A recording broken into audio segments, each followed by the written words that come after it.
Lindar, you made it just in time. How you doing? Hi. All right. I may need to rejoin because I have messed up my audio.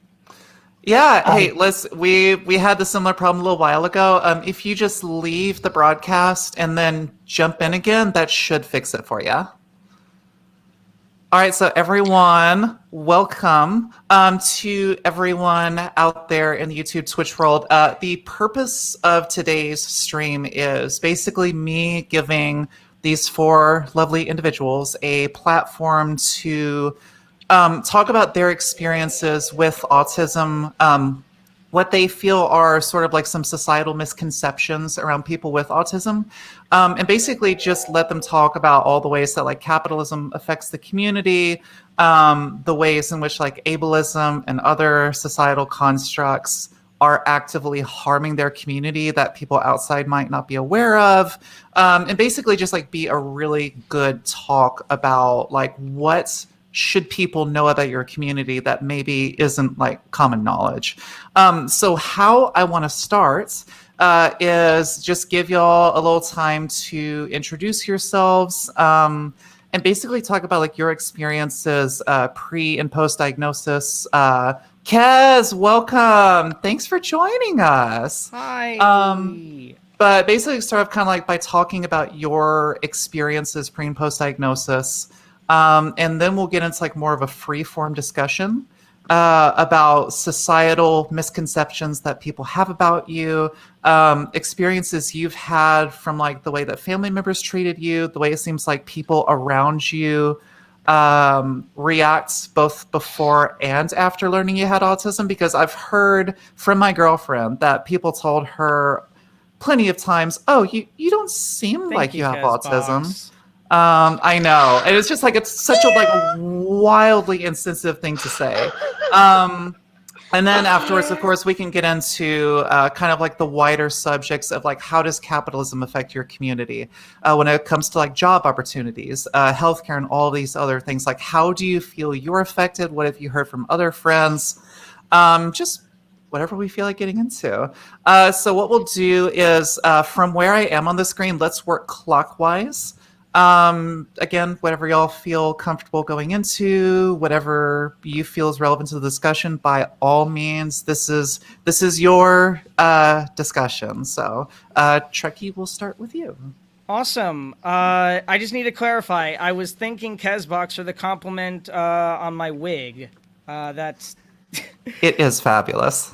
Yeah, sorry. Anyways, I doubt people don't know me, but if you don't know me, I'm trekkie69. Like the other lovely panelist people, I am autistic.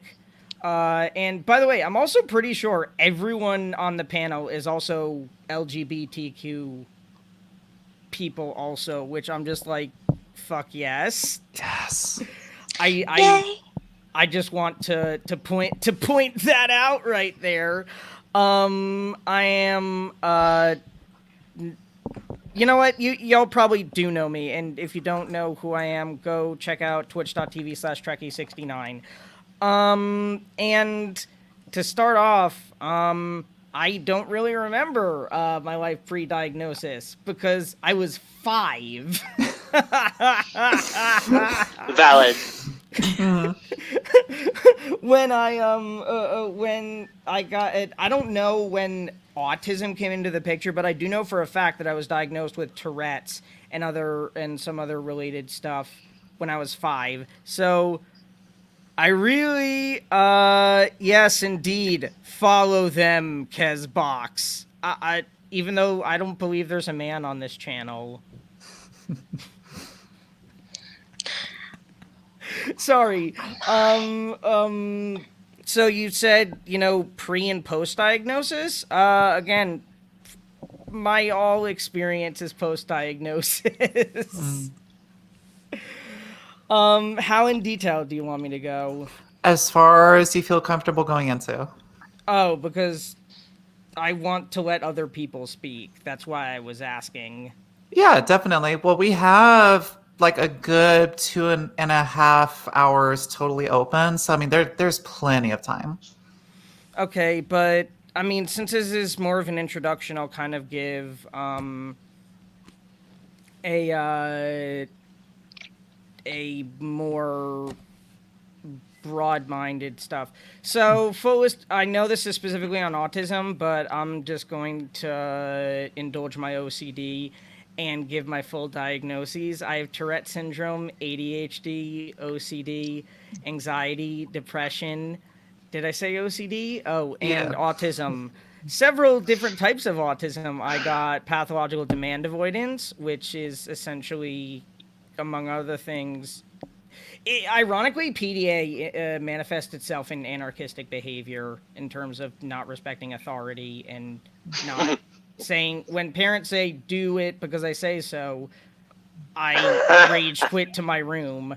Very short answer. I have Asperger's, and I most definitely have the hyperfixation tendency within autism, hence why there are things like anarchism and politics and wigs that I can never stop talking about. Because, you know what? Why not turn lemons into lemonade and just go full big wig queer energy? Valid. Yeah, anyways, I've experienced ableism in a lot of different ways. In retrospect, I can tell you that my Hebrew school was hella ableist towards me because, shocker, I couldn't sit still for a fucking hour while, people literally like 10-year-olds fucking prayed in words they didn't understand and didn't care about. And I got in a lot of trouble in a lot of my schooling because, hey, maybe people with ADHD and other things, or just children in general, aren't meant to be indoctrinated for almost 2 decades into being a compliant little capitalist worker instead of using their critical thinking skills. And maybe it's even worse when you're someone who can't fucking sit still. Because a bunch of reasons, but anyways, the education sucks. It's based upon a 200-year-old method that not only is harmful towards disabled and specifically autistic people, but people in general, because children don't learn that way. Anyways, I barely graduated college due to anxiety and depression and depressive episodes of me staying in bed for weeks and just like eating. But eventually I did graduate. Nice. That was cool. But I was really only able to do it because NYU Moses Center is an amazing, disability accessibility resource place, and I think that's a lesson that, I have a lot of grievances with NYU, but despite the fact that I'm probably planning on going back to it for my PhD, but one thing I won't grieve them for is their accessibility center. That's something that I feel as though, everyone needs to think about more, especially with autistic people, where ASD is such a large spectrum. That's why it's called autism spectrum disorder, that we also need to realize there are several factors. Autism, I'm pretty sure, directly led to me not getting a full-time job, because I get nervous. I get nervous during interviews, like everyone else. And when I get nervous, I do things like overshare. And I was never very good at doing the capitalism and saying, "Oh, I want to be a little middle manager in 5 years and a good little compliant child." I was more like, no, I want this job because I fucking want money. Yeah.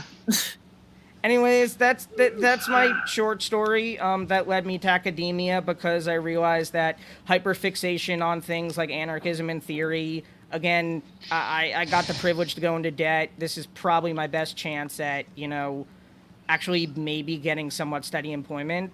And so I'm running with it.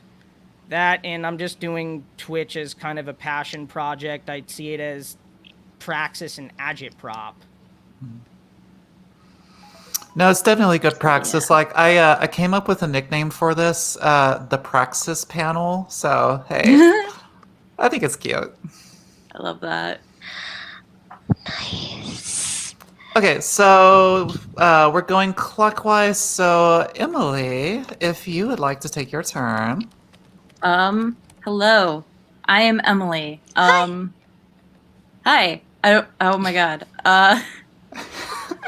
So I didn't find out that I was or like could be autistic until like, oh my God, like there were only like the last month in my last semester of college. Um, so I don't know. Yeah, like, because what happened was, like, when I was a kid, I wanted to be a writer and an actor, and I still kind of do, mostly just a writer now, but like, I kind of want to get into acting and stuff again. And, um, like, I would always study the little, like, things. So, like, in like when everything else like goes a certain way, I can be really good at like scripting conversations. And I was like, oh, well, I can be so charismatic. But other than that, and then I find out that like a lot of people are, especially a lot of like girls are, which like, I don't know, but yeah. So, and like we had known that my dad had it before. And before that, we knew that my nephew on my dad's side had it. So yeah, I don't but yeah, sorry, I don't even You're good. You're good. yeah, autism, ADHD. Before then, my biggest issues were like pain and fatigue related, fibromyalgia and like chronic fatigue issues, which I think like are kind of related to it in terms of like hypersensitivity. And I didn't know that for a really long time. But yeah, it was just kind of a bummer because I was like, did I really just go through like all school, like probably for my whole life, because like I had major problems with academia for a long time, especially because like even before I knew, like as a kid, I still was autistic. And like I went through a lot of like, like a lot of assuming that I was like being a bad kid on purpose. And I was told a couple times, like, you know what you did. And I'm like, no, I don't. What are you talking about? Like, even if I do, like, you should still be able to explain it to me. Yeah, like what Trekkie said, I feel like autism and anarchy kind of like go hand in hand, especially when like dealing with schools and stuff, because that was there were so many times that it was just like, there is no good reason for this rule, so I'm not going to follow it. And then you get in trouble for not following the rule. And it's like, I'm not going to follow a rule that doesn't make any sense to me. If you can give me a reason that makes sense, like totally, sure. Like wearing a mask to go outside right now, like I get it. There is a logical reason. But if you're like, you have to sit here, and if you don't sit here, even if this seat is more painful, like I'm sending you to the principal's office. And I'm like, I'm not going to, that was a thing. Yeah. Like a teacher, like I was in a science class and there were some seats on stools and some seats and tables in like little, desk thingies. And I had a stool seat and it was super painful for me. And my friend had a desk. So I was like, let's just switch. And the teacher was like, not having that. And I was like, but it's better this way. Like I'm in less pain. I can actually do the class, but like, no, because God forbid somebody like oh my God. So like that kind of stuff. It sounds like me as a kid, to be honest. Oh my God. I mean, like, to be fair, like a lot of people as a kid, like, I don't think that's just like an autism or like even neurodivergent thing, but like, Definitely. But like for sure it does like feed into that. Yeah. And like a big hard thing for me was like accommodations, because I didn't know what to ask for. And like, I had found out I had a doctor. So like when I was in 10th grade, I had a psychiatrist who prescribed me Adderall, but like he was doing it in a kind of like, oh, well, anybody who wants it, I'll just give it to them. And I was like, whoa, okay. Probably not how to do that. But but like I kind of like gaslit myself into thinking I didn't have it. Like, because I think, like, I don't know, the medication, I was like, isn't it supposed to totally calm you down? It doesn't totally calm me down. And it, like, kind of helped, but I think there were other things that weren't there. I'm on it now, and it's, like, better. I mean, I hadn't been taking it because, like, it'd be hard for me to get it here because my doctor is in another state now. And that, you know, like, he can't really call it in. But so I've been, like, rationing them. But yeah, I kind of like gaslit myself out of thinking I had ADHD, and then like didn't know about autism or anything like that. And like I had a lot of problems with my other stuff with like getting accommodations. That's so like I was really scared to like ask doctors even for like a lot of the stuff that would have given me like accommodations in college, and like they weren't really helpful. They were like, just like, I was like, can you like give me a thing of how to like ask and how to get this? And they're like, oh, just go and ask. And I was like, I feel like there's like a million steps that like you might not see, but like I see, or I don't see, but I know are there. And like down to the like, I don't know, how do I carry myself exactly? How do I like little minutia like that neurotypical people be like, oh, just do it. And I'm like, no, there's something in there that I don't know how to do though. And like, I can't do it if I don't know how to do it. Like, yeah. See, what's funny is like I actually I experienced that before I came out as trans. It's like there were apparently certain things I was doing that everyone around me was catching, but I wasn't. And whenever I finally put it together for myself, one of my close friends who was a roommate of mine for like 2 years, the moment I told him, he was like, oh yeah, that makes total sense. And I'm like, wait, what do you mean? And he's like, literally the entire time I was around you, I could see it in you, but I didn't want to say anything because I didn't want to like invade your privacy or anything. Yeah. So it's just, it's funny how, you know, like not just with autism, but with so many things, I think it's like a part of human psychology where sometimes there's only so much you can be aware of about yourself, and sometimes it's good to have like the outside presence kind of like objectively looking at you, so that way none of your like little biases and be like, I couldn't possibly have that, no way. Around the way. That was the same thing. I just realized I was non-binary queer type person like 3 months ago, and when I told my friend, she was like, oh, yeah, of course. I mean, you just fucking wear wigs in extravagant ones with, you know, no hesitance. And she was just like, oh, yeah, of course. And apparently my therapist was of the same opinion. Oh, yeah. And, like, so I've also never been, like, diagnosed, but I've, like, gone to psychiatrists and been like, yeah, I think I might be autistic. And they're like, yeah, probably. That checks out. Another thing that made me realize, I wrote this pilot, like the first episode of a TV show, and like there's a character who's like honestly like, yeah, she's like a self-insert character. And when I was like writing her and like brainstorming her, I was like, people would probably headcanon her as autistic. I wonder what that means. And then like, I just moved on. And then I found out I was, and I was like, oh, that, yeah, checks out. Okay. No, so I, in my last year of college, I had a screenwriting class. And in my screenplay, both my professor and a few other people in class were like, is your lead character like secretly trans? And I'm like, no. But then like I went back and I looked at certain parts. Like my girlfriend is a writer, fantastic writer. And I sent a few parts to her and she was like, oh honey, that's exactly what an egg would say. And I was just like, are you serious? Oh my God, I love that. Yeah. Wait, what would say an egg? Yeah, so there's a term in the trans community. So someone who hasn't realized they're trans yet is called an egg. So basically, like whenever you start noticing certain signs about yourself, it means that your shell is cracking.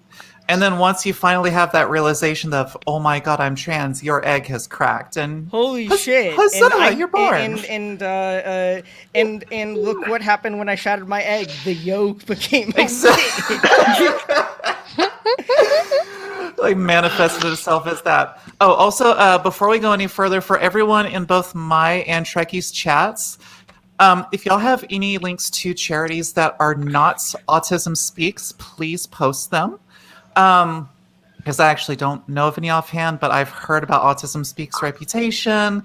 The Let's eugenicists. let's not give them anything, please. Oh, let me just jump in there and say Autism Self Advocacy Network. Yeah. Okay. Oh, yay! ASIN! I like them. Hey, Lindar, I'm gonna pop that in the chat real quick. Oh, we So should then- probably be giving our pronouns. My pronouns are they, them. Oh yeah. Can I like add to my? I'm she, hers. Yeah. Hello. They, them, or AM is good for me. Excellent. She, her. Sweet. I think it's your turn, or is it your turn, Lindar? Or is it we'll go to C's? C. Emily, was there anything else you wanted to say as far as like introductory wise before we give C the floor? I think that's all for now. Okay, you got this, C. Take as much time as you need. Oh, thank you. Real quick, I wanted to say, Lindar, I like your lipstick so much. It's so pretty and purple. Yeah, it is super pretty. Thank you. So, hello. Okay. So, I guess I was diagnosed, when I was 17. And prior to that, I was a really weird child, like supremely bizarre. And my parents kind of probably thought that I might be on the spectrum when I was very young, but it was kind of like put to the wayside. But you know, I'm a toe walker. I don't know how many other autistic folks out there do the toe walking. Yeah. What and I is tend to, toe like- walking for peeps who aren't aware? Oh, I walk on my toes a lot sometimes. My parents kind of were like a little confused by that one, but I didn't really realize I was doing that. Yeah, to quaff And- that one vine, I'm like, ha ha ha, I do that.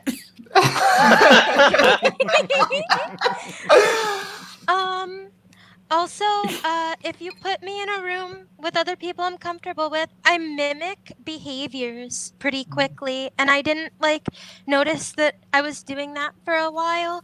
And also, I've always been like scared of when I was younger, I was always very scared of like being an adult, because being an adult like never made sense from an autistic kid's point of view. Like I guess there's a very like linear narrative of how you grow up, and then it seemed like all your like interests in like fandom or things like that were just kind of packaged away, and it was like, where do you have time to do things that are like, you know, not just work and home and like no energy to do much else. So but after I got diagnosed, I actually didn't learn much about autism for like a while, because I'm sure many people with any kind of disability might be very familiar with the if you know anything about your disability, then you're using the symptoms as an excuse, and you're not like doing enough to like get better. You're just using your disability as like an excuse. So I never really I got very scared, and I didn't want to like learn anything until one day I was on YouTube and I found Neuro Wonderful, and her Bye, Kez. what? Oh, sorry, I was saying goodbye to someone in chat.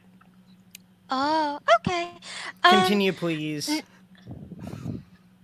And Neuro Wonderful she has a channel, Ask an Autistic, and I learned about like all different types of things, and it was just really bizarre to see like her talking about like wait, is Amethyst a they or a she? I don't I think remember. I'm so sorry. I want to say. But I don't know. Then I'll use they just to be safe. They uh they were talking about like all these behaviors that like I do, and I was like, oh my god, I've never had like context for this behavior in this way before. Like I'd never heard of the term executive dysfunction before. And now Yeah, it's in the and White House. Oh no! President ED, that has all kinds of meanings. Oh my god. Oh my goodness gracious! I mean, that's quite true, but in the context of the situation, I mean, Someone clip but, that, please. Also, welcome in, Rakassan. Happy to see ya. oh, hello. All right, you're good. Hello. You're good, C. Continue. Oh yeah. Okay. So, I don't know. I guess that's kind of like it. I mean, I've learned a lot since then, and I want to like make sure that other like autistic and otherwise like neurodiverse or disabled like people don't have to have the same experiences, and that ableism like improves and just doesn't like get worse or stay the same or anything like that. Yeah. So here we are. Thank you for having me. Excellent. Glad you're here. Lindar, if you're ready, the floor is yours. Hi, my name is. Nope, I'm not gonna mess that up. Okay, sorry. I'm Lindar, she, her. Let's see. I have to, of course. Let's see. Is my camera just frozen? No, you're fine on our Good on end. my end. Yeah, you're Yeah. good. Okay, it just froze on my end, but I'll ignore that. So, first of all, before I address anything, I should probably talk about the cheat. I'm just having fun. I've recently kind of come into my own identity, and I'm trying to figure out who I am and what makes me happy. And one of the things that makes me feel really comfortable is having my monster teeth in. I don't know. It's a new experience for me, and It's so I just thought beautiful. I thought it would be weird on camera since we're doing a thing about autism anyway. So I mean, I think it's great because it's one of those things where it's like as you grow, like not just in your identity, but as a person, and like you find those things that really make you comfortable, and you're just like, oh my god, this makes sense. It's like that puzzle piece clicking into place. I think it's great. I just want to really quickly say, for the first time, I wore this wig in front of my dad and said literally nothing, and he said literally nothing. And but, you know, talking about coming into your own, we were yeah. From now on, this is the manifestation of my egg cracking. Mm-hmm. Lindar, I think your camera flipped. Yeah. Flipped. Did it now? Yeah, it's yeah. We don't see you. We see the other side of whatever's behind the phone.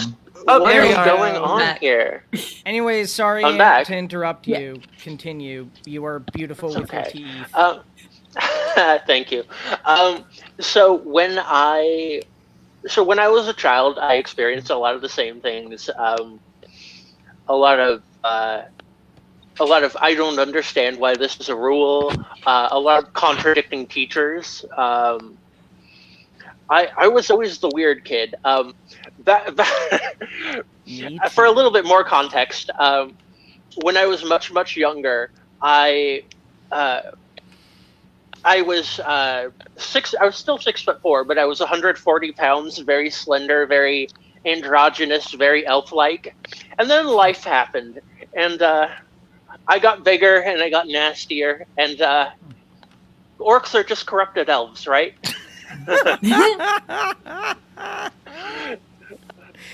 I'm glad someone appreciates that. So I was always the weird kid. I Look was at my always the name. one Of who course broke I'm a so many fucking rules. nerd. So I was always the odd one out. I was always breaking social rules and social norms. People didn't quite get me, or they had to develop a thick skin around me because they didn't quite get it. And when I was diagnosed at 24, which I had to seek out myself, I went to a diagnostic clinic, and they gave me a test for children, and I had a panic attack, and they're like, "Oh shit, okay, yeah, you're no doubt you're autistic. We're done. Enjoy." You my. passed the test. Neurodivergence is a superpower that is manifested in you. So, after I figured that out, I did start to do a lot of research. I started to try to be more introspective and understand why I had so many collisions with people, why I wasn't gelling with them. And after understanding that, and really, I've always struggled to find myself in the workplace. Obviously, I'm in tech. I started because someone needed help running a Dungeons and Dragons game. I feel like such a stereotype. And they found out that I didn't have a job, so they were like, "Hey, do you know how to program? Shut up and nod your head." And that's how I got started in tech. Oh my. And from there, while I started working with more people, and I started realizing how I can develop interpersonal skills, and I started to do that thing. I came into my own. I started transitioning. I started doing that thing that more feminine autistic people do, which is be infinitely charming. And I will say, autistic femmes are just infinitely charming. And As someone whose girlfriend is an autistic femme, I can absolutely agree with that. She is one of the most charming individuals I have ever met in my life. So not to have all I too have much bias. to go with me is my hair. That's the only. Sometimes that's all you need if you know how to wear it right. And so I've constantly butted heads with having a job, because while I can be very charming, I still don't mesh well with a corporate work environment. I still am a little too weird for some people. They get uncomfortable around me when I'm just trying to be friendly. And then people pull me into the office and, we can't have you be doing this. Here you go. Here's your pink slip. Like, where was the education? Where was the compassion? Where was the warning? Where was helping me do better? You've already invested so much time and effort in hiring me, and now you're just gonna, because I was barefoot one time. And so That's badass. Thank you. And so I'm still just trying to I'm trying to figure out how I integrate with the workforce, and it's kind of hard to do when you got big old fangs and weird hair, and like I shave my head, and it's just the back this long, and my hair naturally forms into locks, and I look like a monster even when I'm not wearing these. I'm a 6'4", 210-pound bodybuilder. People are just don't know how to be around me, and I try really hard. Just all of the big queer energy, and I'm you're actually like you're an inch taller than I am, so oh my god, that's great. Your hair also must be so thick too, if you like shaved that much of it off, because it still looks like so thick. Oh, before I shaved my head, if I grabbed all of my hair, it was like unbelievably, unmanageably huge. Oh my god. Holy shit! Oh dang, I bet. But it's like I like to say, if you want to change the rules, you have to break them first. So yeah. So I'm just I'm 30. I'm almost 33. I'm trying to figure out my fucking life.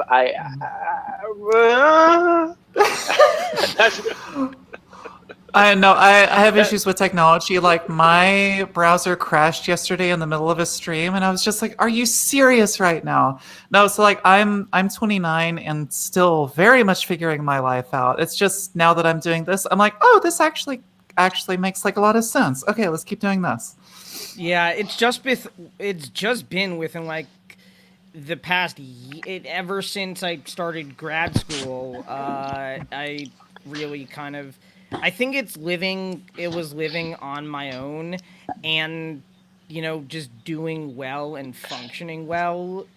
And now I'm starting Twitch streaming and meeting so many lovely people like all of y'all that I'm truly, I've gotten a lot more self-acceptance. I've come out as queer. I am, unashamed about the fact that I am part of the kink community. Same. I'm Hell, I'm a sex worker. Nice. Like, Yeah.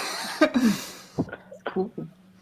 Yeah. Oh, Awesome. hey, Rakassan, since you came in after we started this segment, basically what we're doing right now is giving everyone a chance to just like sort of introduce themselves, talk about like their experiences pre and post diagnosis, just whatever they remember. Then once we're done, we'll kind of go into more of the free form discussion and just kind of talk about like your general life experiences and things that you've heard from both people around you, from family, sort of like misconceptions you feel like society in general has about your community, and just like let y'all open up about that. So if you're ready, the floor is yours. Ah, shit, I'm terrible at introductions. Also, I just woke up literally. I'm not really good at introductions at all, so I'm going to just try my best here. You're totally fine.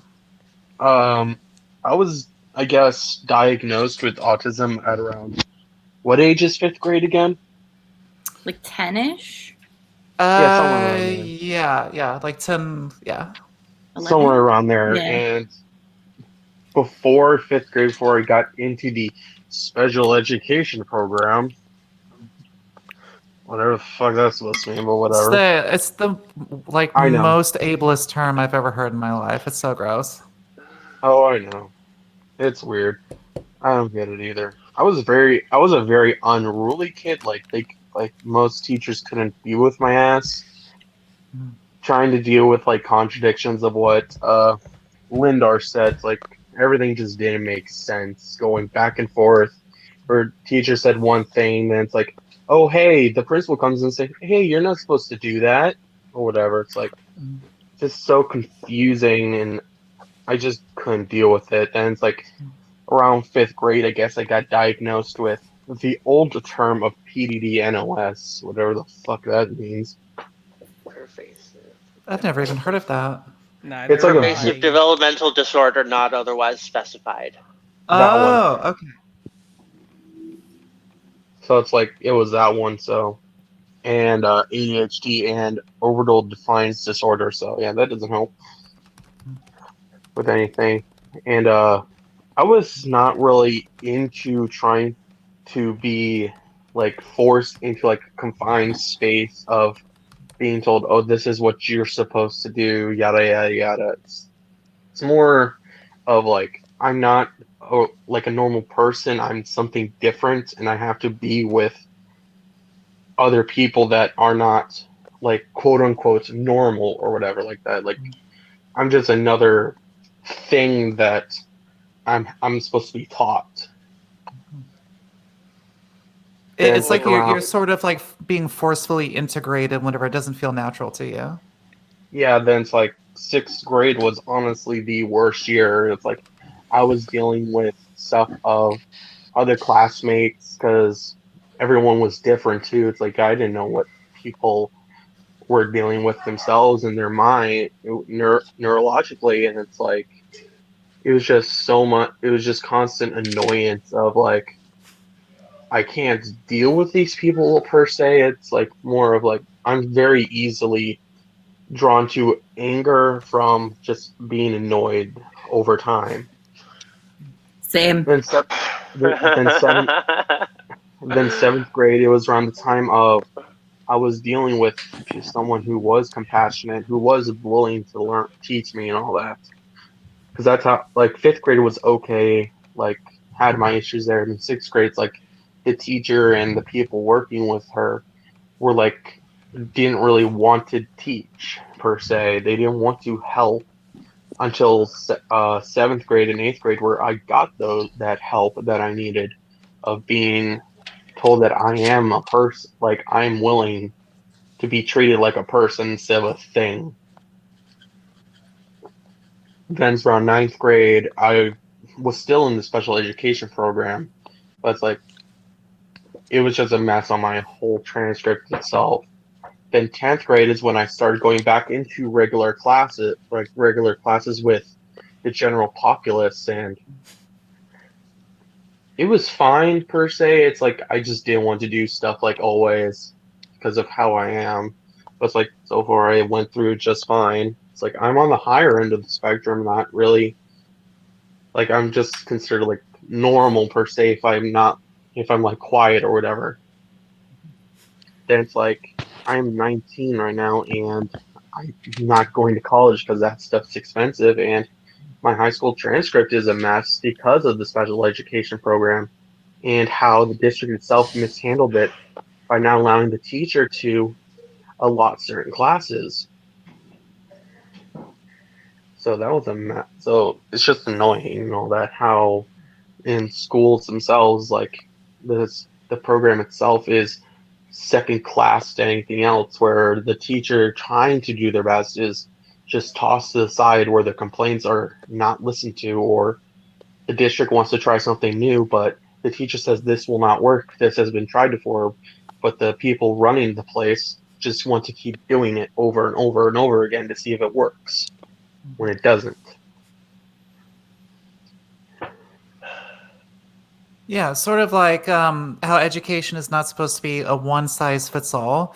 And like I felt that way, where it's like, okay, how can you apply like the same method of teaching to every single person when literally just like the nature of being a human is everyone's different? Like for me, like that didn't make sense to me at all, because my ADD was so bad as a kid that if I were in a class related to things like economics, business, like within 3 minutes, I would start falling asleep, and like I couldn't help it because everything I was hearing literally could care less about any of it. And I would have to like force myself to sit there with my eyes pried open just so I didn't conk out like 10 minutes in. But there was also a thing in when I was in school, all that, I was reading the book of Mice and Men. You know what that one is, right? Yep, absolutely. And it's like when they got to the descriptions of George, they said he was dark of face. And personally, I thought he was black because I've never seen the movie or read the book. Mhm. Then when I saw the movie, I was like, oh, it's just dirt on his face. So it's like, I didn't know this, but then the administrator that runs the place said you cannot show movies at all. Like, you can't help like these people understand visually, like, what are these characters going to look like from what people have made of them. But you can use your imagination, but it's like it helps visualize the actions and the movements of the characters and how they're speaking, that makes things better for students that don't really have an understanding per se of these things, or have a tough time of understanding concepts. So yeah, that was just a mess. Yeah, for a long time I thought that I was like bad at reading or reading comprehension and stuff, because the teachers were just like, okay, here's the book.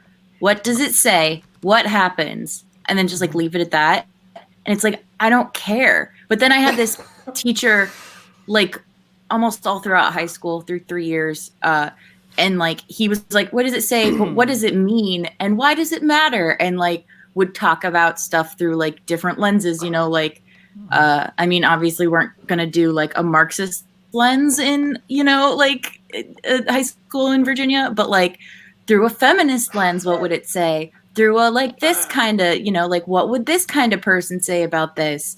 And I was like, this is the most interesting thing like ever. And I was like, oh my God, in English, but oh my God, but then English, like, you ever have classes in something that's like your special interest and like, oh my God, you can't stop talking about the thing. And the teacher's almost like, you know, probably kind of getting annoyed with you. But he was cool about it. But like, oh my God, yeah. So it went from being like, I must just be like bad at reading to like, this is my like one of my special interests. This is like, I love this. But like, yeah, and the entire thing was like the teacher and how they went about doing it. Like, I don't know. A good Yeah. teacher means everything. Yeah. Oh, absolutely. Absolutely. See, that's Because why. of- Oh, go ahead. You're good. Because of school, I've honestly lost my ability per se of enjoying reading in my own time. Yeah. Uh, Yeah, I loved reading when I was a little kid, and then I felt like I was bad at it, and then I got back into it, and then in college, like, I didn't, like, read so much, but, like, I analyze stuff still, but, like, yeah, I haven't really read for fun in a long time. oh, that's horrible. Yeah, I've got Yeah. a Reading long for- list of books I need to get into and just haven't yet. Reading Yeah. for fun is like my primary mode of entertainment along with video games. And by I need reading, more- I mean audiobooks because Yeah. ADHD. I was gonna say, yeah, because, like, audiobooks, yeah, and since, like, I mean, you could pause and stuff, but, like, I don't know, I think with audiobooks, for me, it's a lot harder to do the thing where you're just, like, skimming your eyes down, but you're, like, thinking about something from, like, 2 pages ago. Like, I know Yeah, it's that more like- feeling. Yeah. 10 It's pages like- later, you're like, what just happened for the Yeah. past hour I've been reading? Wait. yeah.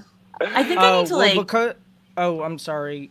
oh, I was just gonna say, I think I need to, like, change how I go about reading, too, and, like, make it more, I don't know, because it can be very, like, read the words in your, like, I don't know. I feel like I was taught how to read in a way that isn't, like, the way I really want to read, or the way that would be best for me to read, but, like, yeah, I don't know.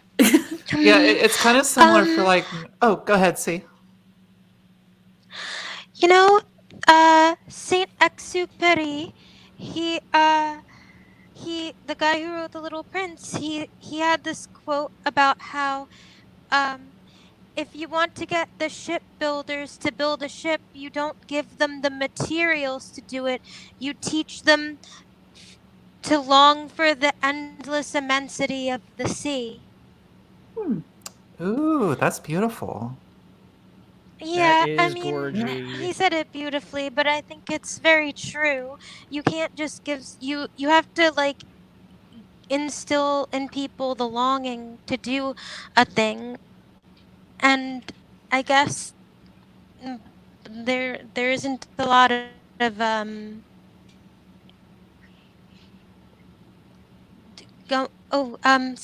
going around for like, you know, having, I don't know how you're supposed to like put it in to like apply a system to get teachers who are more like that.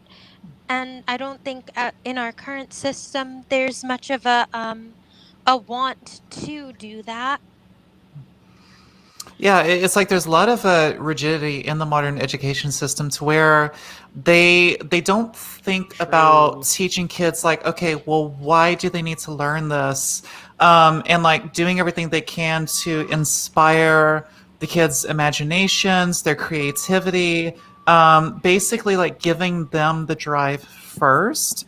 Instead of kind of like doing like, I feel like conservatism and other systems are like where it's just a very rigid set of rules that are applied to everyone exactly the same, and there's no nuance to it, and like really no ability for everyone to be able to kind of approach it from their own angle. So like if you were in like a theater class, it was my favorite class in high school.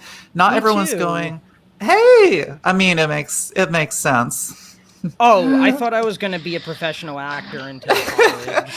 No, same. I mean, that's why I made my Mayday video and played 2 characters. I was like, I haven't been a part of a production in so many years. I have to do this. But like, even in that class, we had about 20 kids there.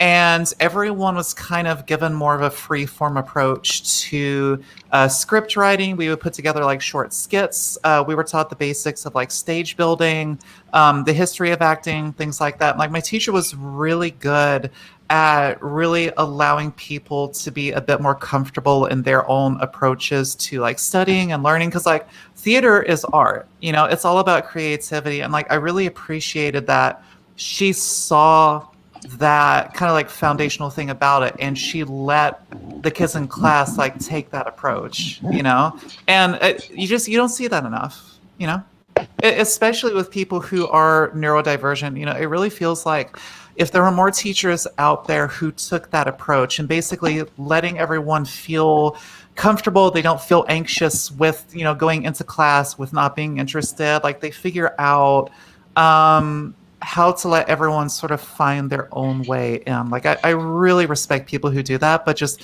the education system as a whole is not built for that. And like it's I really want to be a heartbreaking. teacher. You what? I want to be a history teacher because that is my favorite subject. Oh, sorry. I'm going to be a sorry, I history don't- professor. So that's Go ahead, awesome Steve. to hear.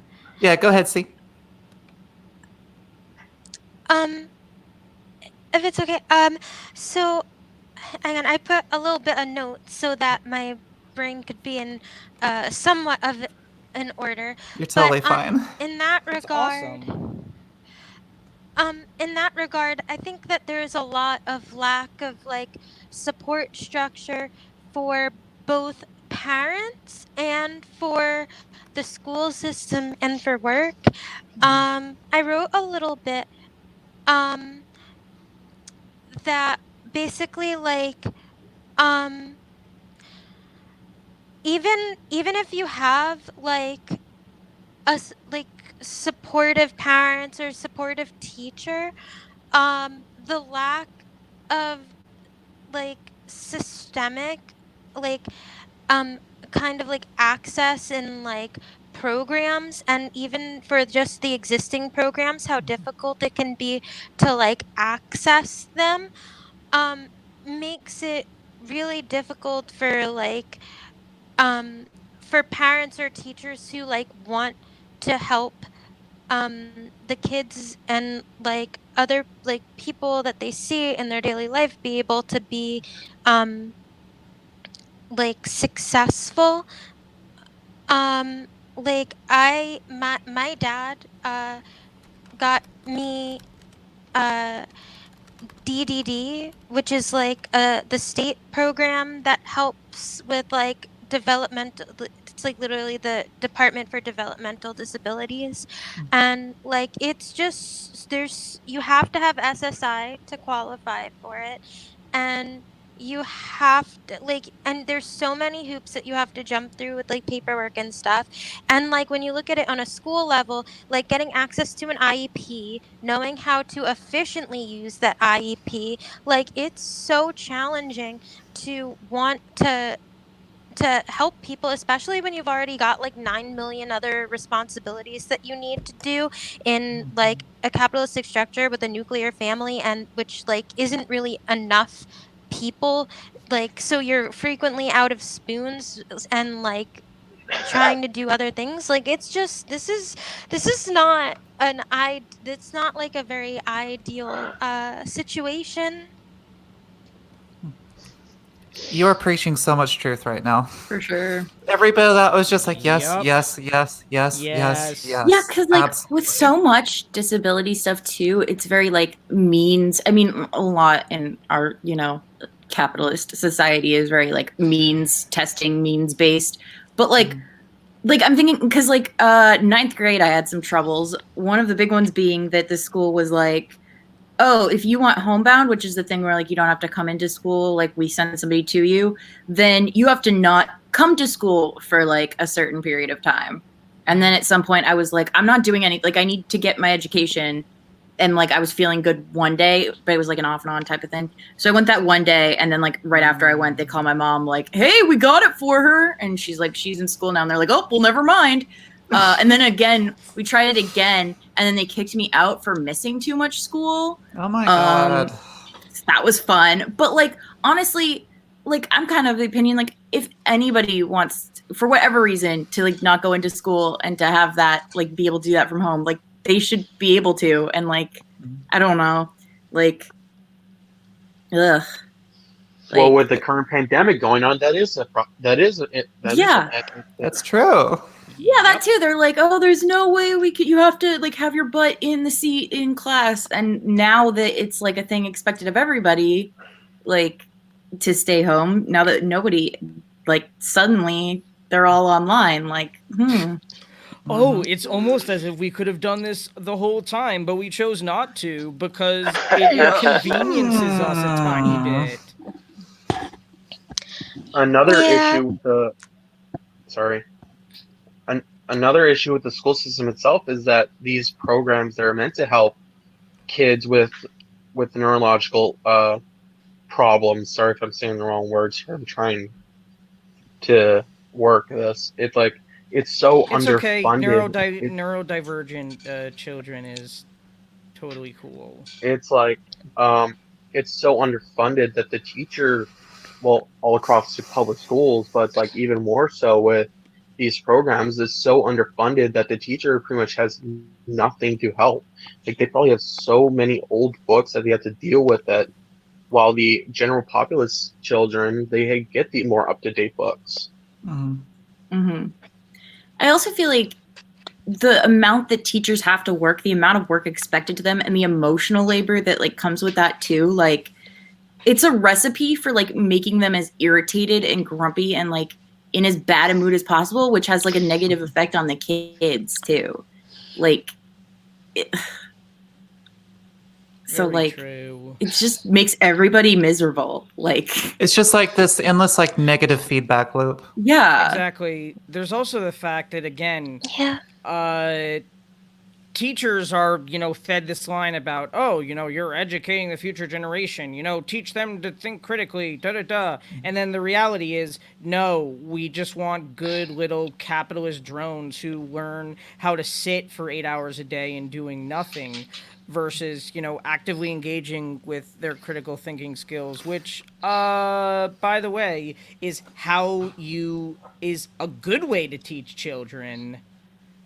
Well, you look at like a lot of the main classes, and it's like math, history, chemistry, biology. But is there? Get me started on but it's like, is there anything for like life skills, for mental health care, relationship skills, how to do your taxes, chores, like all of these things that are a lot more important than like trigonometry and calculus and all of this. It's like I've always, even from the time I was a kid, I thought it was the most bizarre thing in the world that none of that existed, or even like mental health care for people who were neurodivergent. It seems like they were just kind of left to try to integrate with the rest of the kids, and then they were like, well, if we can't do it, we've got special ed, and they were all just kind of like shoved in a classroom. And like even as like a 19-year-old, I was like, why are we dividing them like this? Like this makes absolutely no sense.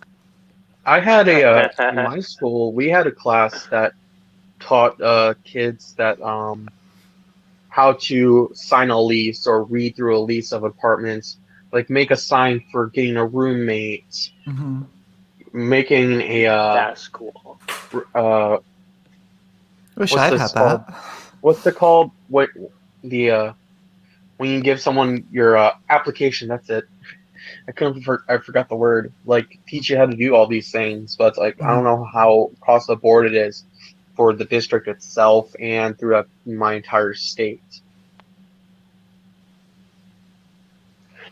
And then so.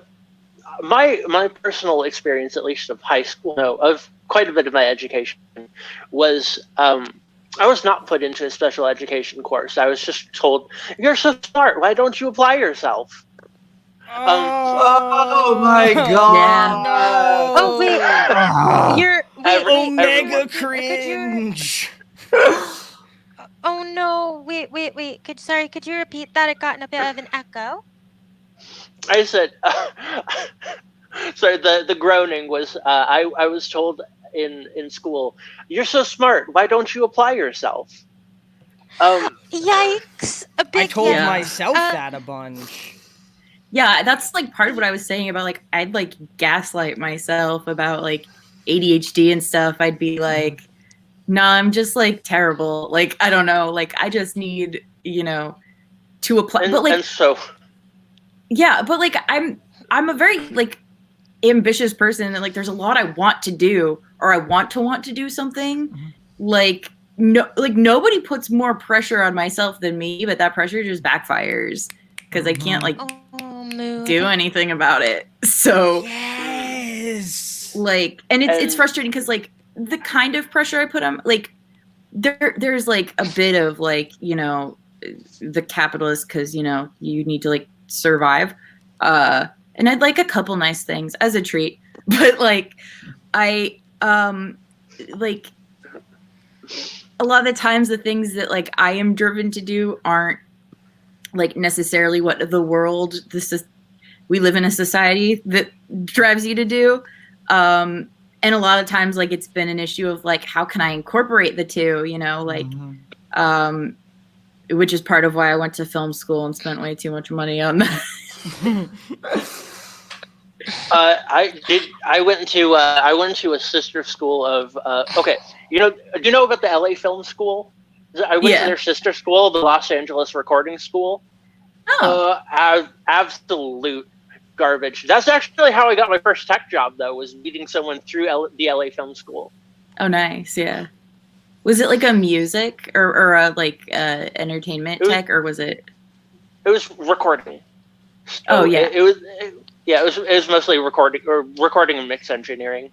Yeah, I wish I did more of that because like also like that, but also like I am sensitive to sounds, and I'm like, I was like. Yeah. I feel like I could have done more sound recording, but no, I was super scared in film school about that and about like doing the director of cinematography stuff because I felt like there was a more objective way to do it, and that meant there was a more objective way to get it wrong, and I didn't want to get anything wrong. Mm-hmm. Oh my goodness. Yeah, all throughout. You were talking about like alternate education programs and things like that. What ended up happening to me in high school? My little Twinkie, like androgynous elf-like self. I got people picked on me all the time. I was the weird kid. I was the queer kid. Everyone took issue with me where I was getting in fights all the time. And the school district had a choice, which was kick out every single kid who harassed me, which was like half the student body, or remove the problem. Oh. Yeah. So sad. So I got taken out of school for the last 2 years. I was put into a remedial education course. Basically, I went to the bad kid school, picked up a work pack, did the work pack, usually on the very last day, usually in the last 2 hours before I had to go drop it off, then go drop it off, pick up a new pack, and repeat that cycle every week. That's horrible. So I was taken out of school. I was isolated from a lot of my friends. That's the time where I started. I started hiding in my room a lot, playing a lot of Oblivion, dissociating, doing drugs. Hey, smoke them if you got them. No, it was definitely happy pills from the. I was going to bad kid school. I had bad kid friends who got into their mom's medicine cabinets, and I can definitely relate to the disassociation for sure. I bet you couldn't tell, but I'm on the medical marijuana program in the state. I bet you couldn't tell. Yes. Okay, I heard a bong hit, and I'm in California. I'm in Oakland. Like, there's like weed is like not even a thing here. Oh, so if you're in Oakland, you've probably been seeing some crazy things the past few days. Oh yeah, I can only imagine. Yeah, no, so, shit but is yeah, going down. it's going down everywhere. All the more reason to stock up on the edibles, the bong hits. No, like in Oregon, it's completely legal here too. And Nice. it's interesting what you were saying, Lindar, about sort of being like targeted by everyone in your school. Cause like at the time I was definitely dealing with dysphoria, but I didn't realize that's what it was at the time. So like every single boy in school would always poke at me, be like, why do you act like a girl? Why are you so feminine? Why are you doing this? And would like regularly be harassed by all of them. And I'm just like, I don't know. Okay, I'm just trying to be myself. What do you want from me? And there was one time where a kid came up and pushed me and was calling me like gay, gay. And I stood up and I pushed him back. Principal suspended me for a day, did nothing to the other kid. So it's like, are you serious right now? Come on. It's disgusting. What? Gang fight Yeah. back in Why do you think I'm schools. in work now? Exactly. But also, kind of like everything y'all are going over is definitely rooted in the fact that the system as a whole is very much ableist. So I would say what we should go into is sort of like your own experiences with ableism being used against you. Not just in school, but sort of like in like later years past that. If you're not still in school, that is. Sort of like societal Don't erase my Right. experience. If I'm not but- a what? But sort of like, societal misconceptions that like your family, people around you have, and really like the ways you can tell, not just the education system, but like capitalism as a whole is so incredibly ableist in nature. So just like anything and everything y'all have experienced, by all means. Let me just say, as one in the working force, the biggest issue for me has always been lighting. All I've ever wanted people to do is dim the lights. That's it. That's all I've ever asked, and they never do it, and they're horrible. If That's you all I've can, ever sue wanted. them under the ADA, because I can guarantee you that that is within the letter of the law of quote-unquote reasonable accommodation.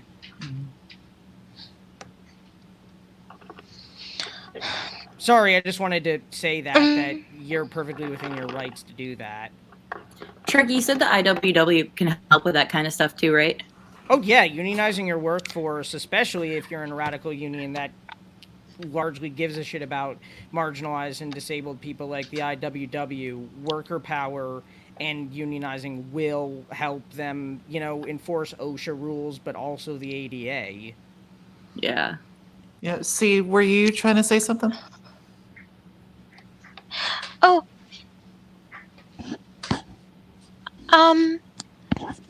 Sorry. I guess. Well, I wasn't able to go or I wasn't able to finish college, and right now I'm working, but not very much.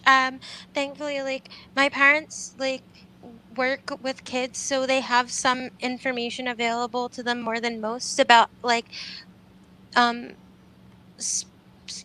disability kids with disabilities and adults with disabilities and how to get aid. And so I have a job coach, um and that helps to an extent. But Emily, I recall at the beginning you'd said something along the lines of even if you need help, you weren't sure what to say. And yeah, that's a big problem, I think, because I'm very much the same way. I won't know what to say, so I end up not saying anything, even if I know that I need to say anything. at all, that can be difficult too. Like I don't feel like I feel like this is a big symptom, I think, that a lot of people um who are autistic experience in some way or another is the whole executive dysfunction and like the steps to getting something done. Like I'm sorry, like is it okay if I share something that is a bit hygiene questionable? Yeah, by all means, it's fine. Yeah. I don't want to like Sure. scare anyone. You're not gonna scare Okay, any of us. so Don't worry. Yeah. um so I went to California with my family and we got back and I didn't know where my toothbrush was. So I needed to get a new toothbrush and I knew I needed a new toothbrush. And I was like, every time I wrote myself notes, I was like, okay, I need to get myself a new toothbrush. And then I'd go out and I'd be like in a CVS sometimes and I'd forget to get myself a new toothbrush. So there was like basically like a month or two where I just didn't brush my teeth like at all because I didn't have a toothbrush. And then eventually I told my mom, and my mom had to call me while I was out, like, and set it up so that I could remember, okay, I got the toothbrush and I finally like had a new toothbrush to be able to like brush my teeth. And like there isn't like I don't think that there's like any kind of real like support system that understands like what that means, and to have trouble breaking down things into really small steps on like on different levels, because of course everyone is affected by executive dysfunction in different like ways and in different amounts. And like um but I mean, even now when I'm like, "Hey, I had like a meltdown," they'll be like, "Oh, so you had an anxiety attack," or I'll be like, "I'm having trouble with executive dysfunction," and they're like, "Oh, you're having an issue with something else." Like, it's easier for people to treat it like it's just like depression, or make it sound like it's just a depression or anxiety, than rather to be like, I'm having this complication and I need it to be broken down into like vastly smaller steps to be able to figure out like what I'm doing without getting overwhelmed. Oh yeah. For sure. I don't know if anyone has like a similar kind of like experience Yeah, in that regard. yeah, sometimes when I want to do very simple things, for instance, it taken until this past year for me to shower and brush my teeth regularly. It took me 26 years to do that, so I know exactly what you mean. It's only been recently where I've become proactive in saying, hey, I need new shampoo or something. Maybe I should get it. And then knowing how to get it. There's also the fact that I'm not good at cleaning and I don't really know how. So sometimes I literally just need another person there with me to like make sure I do it correctly. And because I also just naturally miss a lot of things that other people just see in terms of cleaning up messes and stuff. And I can't even tell you the amount of times Yeah.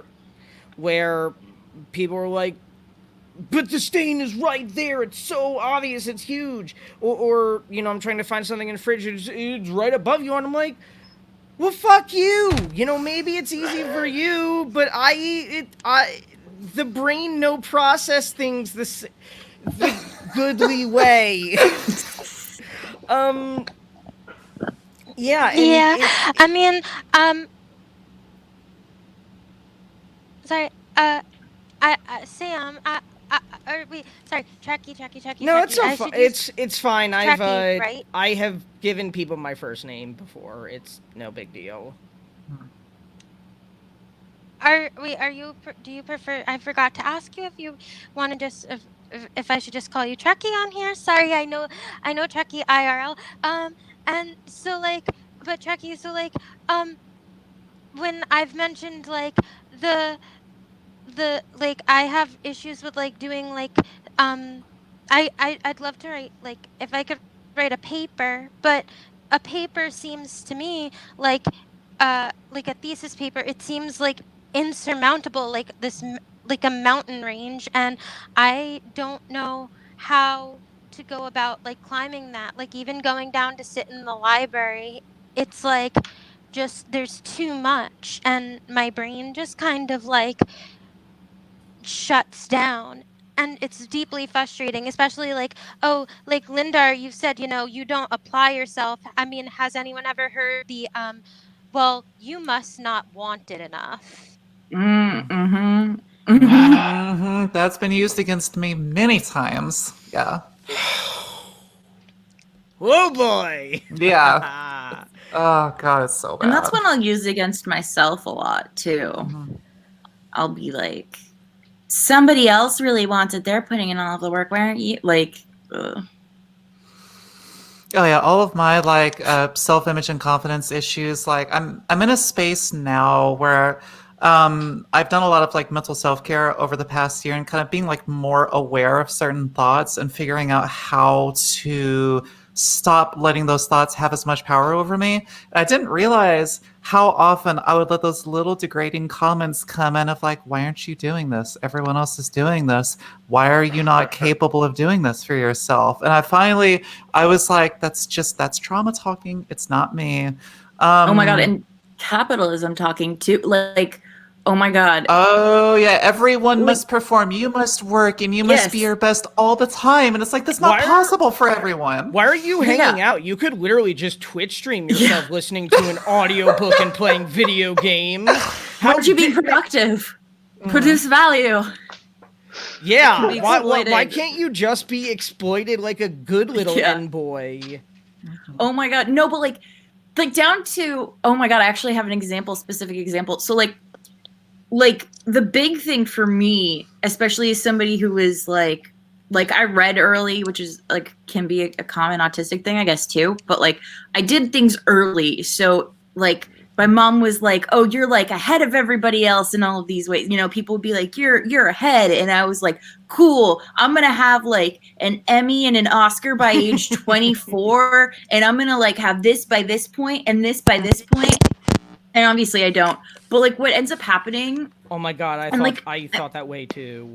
I'm interested in general about like the hierarchy of like age, you know, because like, or sometimes somebody will be younger than you and it's, but like, yeah, I say like, I hate when somebody's younger than me and better than me.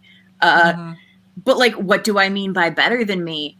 I mean like, they do things and they have like followers from doing things and money. And like, actually, like this just happened. I had been watching this makeup girl who I won't say her name, but like, on YouTube. She's not like a leftist or anything, just a YouTube makeup person. And then I saw her full name in her description, and I realized that I went to school with her for a few years, and she was a couple years younger than me. Like I went to college with her, and I was like did the jealousy thing a bit. And then I was talking to my friend though, and my friend said that apparently she was like really mean and bullied a girl out of her living situation and stuff. So now I'm sitting on this like weird tea about this YouTuber who has like 500,000 subscribers and like 1 million Instagram followers. That got away from me. Oh, but the point being that like she's younger than me and has like a higher follower count and like obviously has like she's not like ultra, well, I don't know how much money she has, but like she has enough money to be comfortable and stuff. And I'm just like, that must be very nice. But it's like, I mean, and not to say that she like is a bad person or that like, you know, but like, you know, better than me. Like, I don't know her like morals and her like this and that. Like, I'm sure there's a lot of things that I'm like better than her at, but like in our society, like the, you know, like if you were to compare us against each other in the main way, in the like capitalism work way, like, yeah, she wins. So like, that's the thing that's like. Our society would be like, she did the capitalism better, therefore. Yeah, oh my god, it's the same exact thing with me because I can't just let my content creator friends have success. Like, I am not going to name names because I love them dearly, but whenever I see someone doing, growing at a much faster rate than I am, or, like being really successful, instead of being like, this person is amazing, I love the content they're doing, I wish them all the best of luck, this is so exciting, I remember when they were small, it's, why can't I have 100+ viewers on my Twitch stream? And I'm like, God fucking damn it, capitalism. You can't allow me to celebrate my friends doing well. Yeah. So yeah, I've definitely felt the same way where, like, with my YouTube channel, like, it's growing at a really good rate, and, like, I'm beyond grateful and humble that, like, this many people choose to listen to me, because, like, it's still a really surreal experience for me, but there's also that little part of me that I'm working on trying to turn off that's like, you could be growing faster, though. You could have more. You see these people over here who have like 2,500. Why don't you have 2,500 yet? And I'm just like, shut up. It doesn't matter. Like, it's really hard to keep that, like, those thoughts out of your mind. But Exactly, that's like, and it's that's mostly due to capitalism being luck. bred into you. Yeah, absolutely. This is just mostly due to luck. I'm sorry. Please talk. I want to hear what you say. I've just started. Coming from sex work, I had to transition into digital at the start of quarantine. So I just started out developing like a following and figuring out what I'm putting out there in terms of digital media and things like that. And yeah, I'm following people, and I'm even mutuals with people who have 1,000, 5,000, 10,000 followers, and I'm like, what do I need to do? How do I be this? How do I be more popular? And then I find myself getting really disheartened and not wanting to make anything anymore. Mm-hmm. And I found as soon as I stopped caring, as soon as I was like, no, you know what? Forget that. I went and posted a picture of me just like going, and like I as soon as I started having fun with it again, that's when not only did I actually start enjoying it more, but I got a better response as well. I've started to get like regular like people who reply and interact now, and I'm like, what, me? Okay, sure. Yeah, it's because I put on the teeth and I took a picture in a jock strap. Ooh, girls in a jock strap. That's whatever. And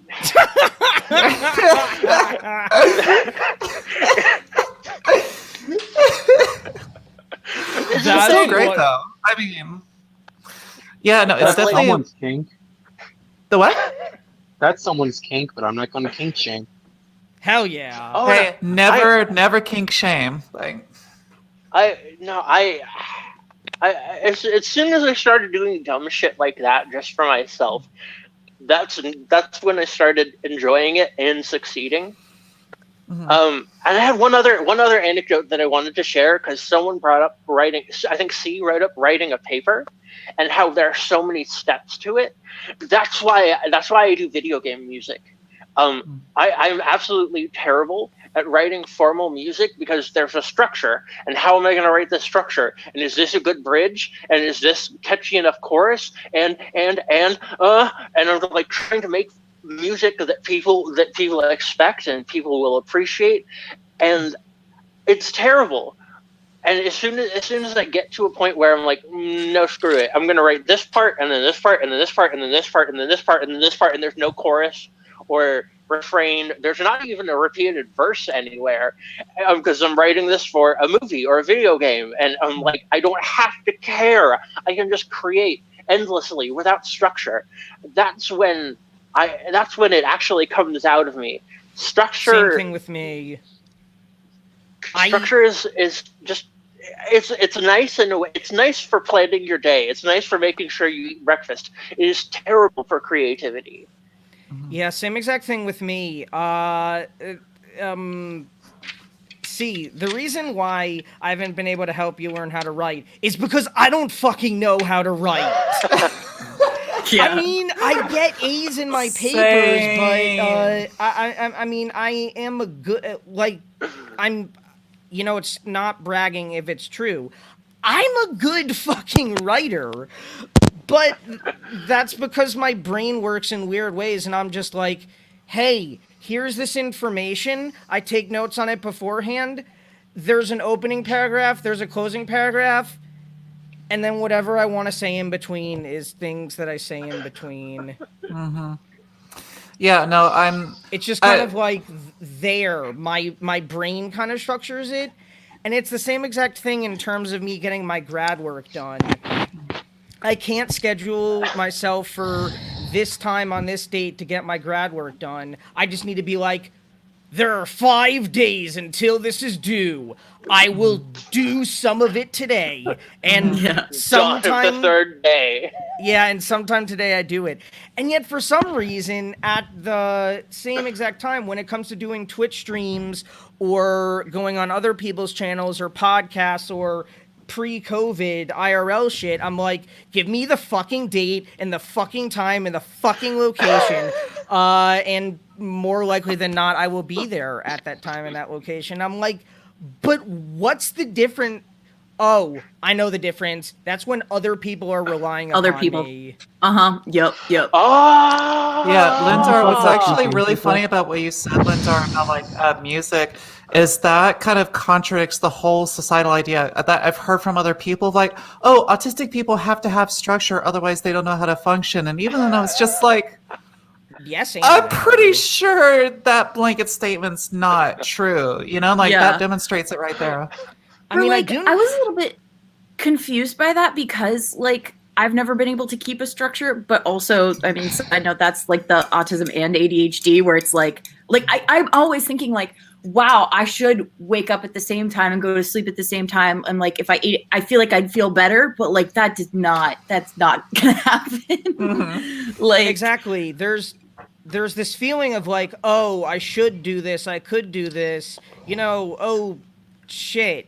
I really need to get back to the IWW organizers for the CCU and schedule a time because I already kind of did that. But no, too much unnecessary work. Yeah. But that being said, I do have my processes that I like to I like to do stuff a certain way, and a lot of the times I wouldn't even think about it, but so for me, I know there are tons of autistic people who have the macro on a full day schedule type of thing, but for me it's part of it's an issue of I want to know what's happening when for some things, other people, especially if it's an other people and I feel I'm gonna have to mask or whatever, or other people and I don't know. I have to don't feel the need to do a capitalism or whatever.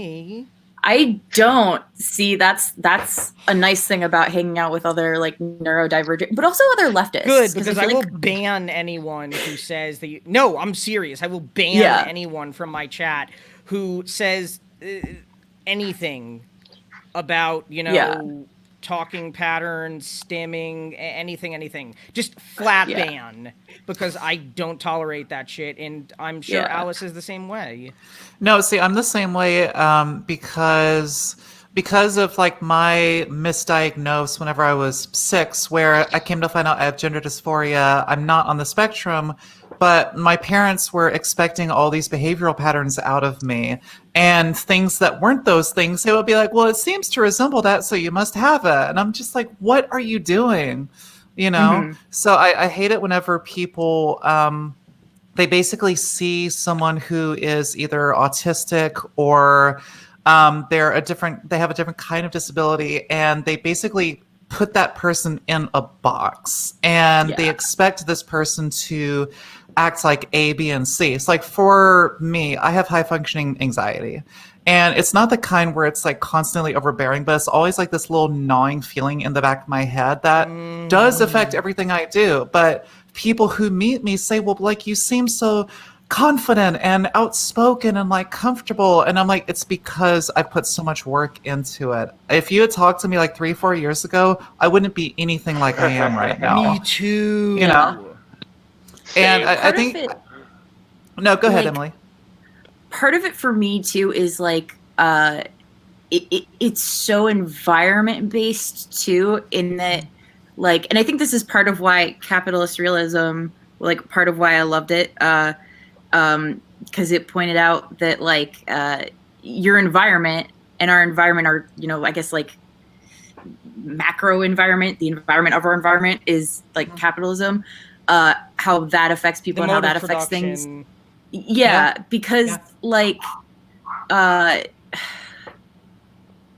so much of it, especially for me, is so environmental, and it's also a day-to-day thing, but it's so like as a kid, I was always like, people thought I was like super, I guess, like grumpy, and like my mom would say that I liked to argue, and I would like, I was in anger management in middle school at one point, like, but it was because like I was so overwhelmed that like it comes out as like at best snippy, at worst as like a meltdown where I'm like yelling at people and stuff. Because you can't get your point across. That's so obvious in your head. And but there's so much you can't voice it. Yeah, and the stimulation, it's like, it feels like things aren't coming in right because they're coming in so intensely, and why is everybody else just like why is everybody else like fine with like all of this? Like that school that I got kicked out of, like, oh my God, it like smelled so bad, and just being there, like that among other things, I was like, I can't like do anything. Like my brain power is like being split in so many directions just because of like it smells a certain way and the air feels a certain way, and I hear like the certain like little sounds, and like neurotypical people either like don't notice, or like it's not to the a point, you know, that they're like, this is a freaking problem, you know. But for me it was so it's like so much of it for me has been like an environmental thing. And like, I think in a lot of ways, like I think about that as I've been really lucky too, because a lot of the times in my life, like for me, the environment has been such that, you know, except for when I'm having like really bad pain or something, like I can still like function, and I can pass and all that kind of stuff. But like, yeah, I mean, if I like didn't have, you know, middle class comforts, for instance, growing up, like it might have presented itself differently, or, you know, like, oh my God, totally. Had I been in other situations, or like had a different upbringing, or had a different whatever, like it would have looked different. So, yeah. Can I say something for a couple seconds? Oh, go ahead. Yeah. So I want to, like, you know how schools have SROs, right? Student resource officers? Where like police come to the school and like do their things in the school. Yeah, we had that at our high school in my hometown. I grew up in a super fucking bourgeois area. We didn't have any of that. It's like, I have an issue with police and people who are neurodivergent entirely, where it's like they don't know how to deal with people like me, you, or anyone else. It's like when I was in 6th grade, I wasn't treated like personally, like I was just treated like an animal and all that. It's just, I didn't, and I was like, I was being angry. I was so scared, confused, and everything like that. It's like, why am I being treated like this? So then I was put in the back of the squad car just to be there until my dad got there to pick me up, handcuffed behind my back. It's like, it's which is wild, because like you don't think of like neurodivergent people having to go through that, but no, like so the area of East Texas I grew up in was like Trekkie said that they grew up in a bourgeois area. My hometown was the exact opposite of bourgeois. So we had a problem with crime, but it was like more of a result of the poverty in the area that was completely unaddressed. The people in the city council didn't care. And it was the same thing for the school board, where there was nothing that was really done to try to help people from the poorer neighborhoods. And my high school was regularly visited by like police. They would sometimes like just pull kids out into a squad car, whether they were in the Black community, the neurodivergent community. And it kind of went into something that I discussed from my Kelly Zahos stream from a few days back, where it seems like for a lot of different communities, there's more attention put on punitive justice than trying to like rehabilitate people or even understand that you have to take different approaches with people from different communities. And like it was mind-boggling to me seeing some of these kids who are like 14 or 15 being put in a police car and like they're terrified out of their mind, where they're just like, I'm sorry, like what did I do? You know? And like these are kids being put through that because the school has no idea how to like properly handle whenever someone's having a breakdown, whenever someone is going through any sort of temporary like mental crisis. It's like there's no sort of like anything put in place so that way the staff will know how to properly address that. Oh, yeah. There's been like kids who've like died from being restrained when they've had like meltdowns, and it's like on record that they're autistic, and the like I guess the people will keep like holding them down or putting them in small areas like anyway, and it's not particularly good. I mean, it's terrible, but I mean, I can words. And the and also like in like I guess that kind of like um intersection on with like in regards to class, like obviously like when you have less access to resources, when there's already like kind of shit as it is, like it's just not very good. Like my one of my parents is mixed. They're biracial, black and white, and so I mean, that aside, like I've always been kind of like I guess sensitive with those issues, and I was reading about a black mother who has an autistic son, and she was saying how, you know, she can't let him like a lot of times in like white autistic communities we're just very very barely starting to be like, oh, quiet hand sucks, or like stimming is natural expression, or like, you know, let people have meltdowns. But like in black communities where you've got, you know, the idea of this like predator black kid or whatever, like these kids can't safely like stim or have a meltdown in public without getting like risk Killed. of like hurt by, you know, the or getting killed even really by cops. And the mother was obviously upset and talking about how like she lives in like in a majority black community and has neighbors who help all the time and helping make sure that her kid can quietly like deal with certain things, but it's still like you have to be very quiet and very careful, and it's like that's not fair to that kid. Like these kids who are like black and brown, like indigenous and stuff, should have the same ability to be able to have a goddamn meltdown or stim in public. Yeah, And absolutely. which is like necessarily thing, so without worrying about being removed from their parents or being killed. Like that's absolutely fucking ridiculous. Pardon my French. No, it's You can say fuck all you want anyone on who's my around me stream. for any amount of time outside of work. That's seriously, it's constant. No, so like I love that you brought this up, C, because like I was thinking earlier that it seems like the way society is structured is that neurodivergent people are essentially separated in like so many ways from neurotypical people, like not just in education, but with jobs, with healthcare, with just life in general. It seems like it's all structured in a way where there's no attempt to teach neurotypical people about neurodivergent people.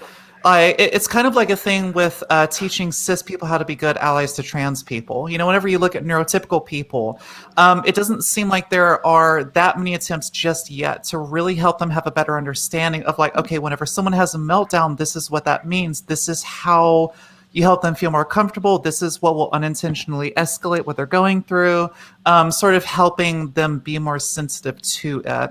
I've definitely noticed that even from my perspective, it's like there's just this constant separation and like no attempt to really help people, like neurotypical people, fully integrate with like the neurodivergent people, understanding like, hey, everyone's different. Our minds are all different. We see life through different lenses, but it's like there's, especially with capitalism, it's like there's no attempt being made to have that true egalitarianist society and let them exist together. And like It's almost like capitalism needs unjust hierarchy. exactly. Can I say something else real quick too? Yeah, go for it. What doesn't help when it comes to allyship between neurotypical and neurodivergent people is the representation of neurodivergency in the media. Oh my Like, god, what, yes. Oh like my god, yeah. you know the movie The Predator, right? That came out Uh-huh. recently. You know how the whole story is like the predator wants to get the genes of this autistic child because they have superpowers and autism is the next step in the evolution chain. It's like you're just not doing anything right here. That's not how it is. That's disgusting. I mean, I use autism as or I use neurodivergence as. Oh, sorry, go.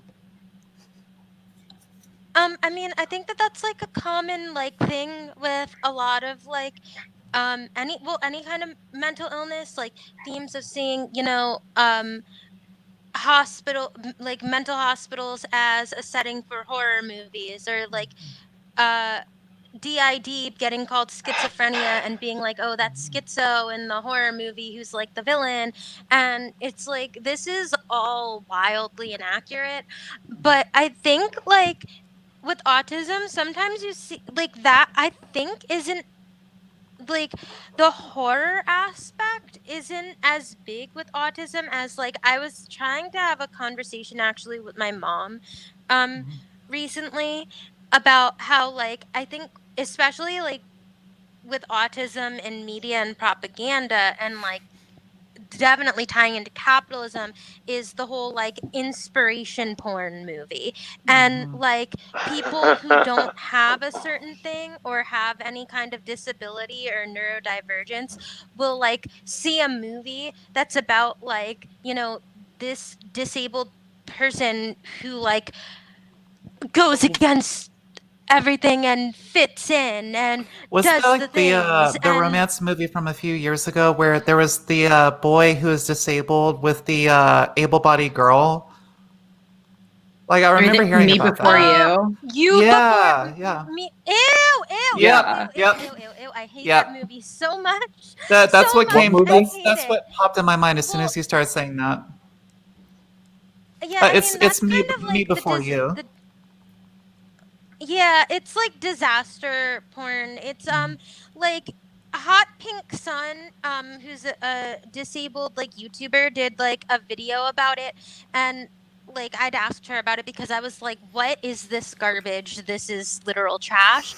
But like, I mean, spoilers. He like dies at the end. He Mhm. chooses to kill himself because he's holding the non-disabled girl back or some shit like that. But like Oh I It's no! so yeah, wildly insensitive. it's Oh gross. But no! like No, Ugh. please, but like God, no! yeah, I know. But like there's like That's that bad. kind of, media It's so bad. narrative, where they'll make like a disabled person who manages to fit in, and then everyone else who isn't like disabled is like, well, actually like looks at real life people in their lives and there's like, well, if this movie's based on a true story, like why don't you do this? Why can't you do that? And like you feel like, well, why can't I do this or why can't I do that thing? And in reality it's like the majority of people like who are like disabled like don't manage to fit in like that, and or like do things like that, and that's kind of the whole point. And I just feel like all these like inspiration porn movies are kind of like capitalist propaganda to try to like make people Oh yeah. have that expectation to fit in with like uh, uh, an expected kind of like cookie cutter got a like jet. format. It's really Oh, bye, obnoxious. Linda. Bye. Hey, Nice thank to you meet you. so much for joining us, You're Lindar. so cool. Thank you for having me. Thoroughly enjoyed your presence here. Thank you. Yeah. Can I say a hot take real quick before you leave? Sure. If you don't call yourself an ally if you donate to Autism Speaks. Oh, that's not a hot Boom! take. That's so true. That's That's not obviously That's true. an easy take. That Yeah. is an easy take. Yeah. Anyway, I'll see y'all around. Thanks for joining, Lindar. Take care. Bye. Also, one of my friends, Bye Tintin, one of my friends, Tintin, actually just put something really good in the chat. Says, I used to work with a company that would help to care for adults with extreme intellectual, I'm assuming disabilities. My main job was working with an individual one-on-one and getting them into the community. They were nonverbal and prone to sensory overload. I have many stories, but they once had a meltdown to the point of police intervention, and it was one of the scariest times I've ever been through. I was scared for both of our lives. Yeah, that's like I saw this one post that was like a sign outside of a house that was handwritten, and it was like, there is a Black autistic man who lives here. He doesn't understand like a lot of the like, you know, how to act with police, and like he might make sudden movements and stuff. Like he's not dangerous. And I'm like, the fact that that has to be said is like pisses me off so much. Yeah. No, so what C was talking about earlier, it made me think of two things. Do any of y'all know the YouTube channel? It's a Disassocia DID. I don't know if I've seen their It sounds videos, but- familiar. One of the coolest YouTube channels I've ever come across, but it's basically a girl with DID, and she lets her, so with DID, basically because of trauma or other circumstances, your personality fractures into what they call different alters.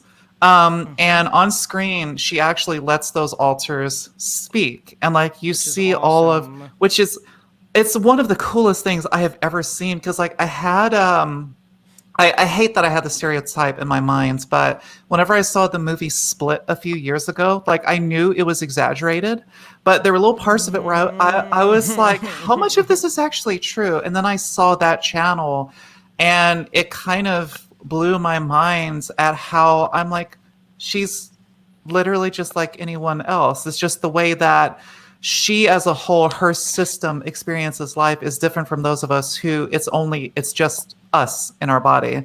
And I also thought of, there was a show on NBC a few years ago called Parenthood.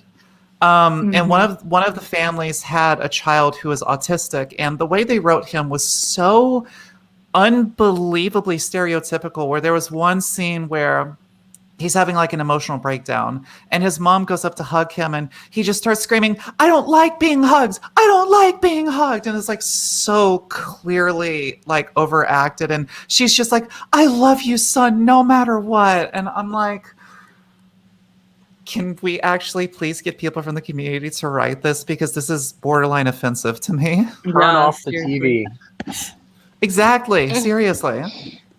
They're like all Yeah. like white boys who like trains. Pretty Which like much. the autistics who are white boys who like trains like valid, but like then people are like, that's what an autistic person is, and like, it's not. I don't like trains that much. I just think they're neat though. Yeah, they're cool. I think It's like Marge holding the thing. She's like, well, I just think it's neat. old Kamazot's reference incoming. I will have you know that the immortal science of Tommunism will never be extinguished in my heart.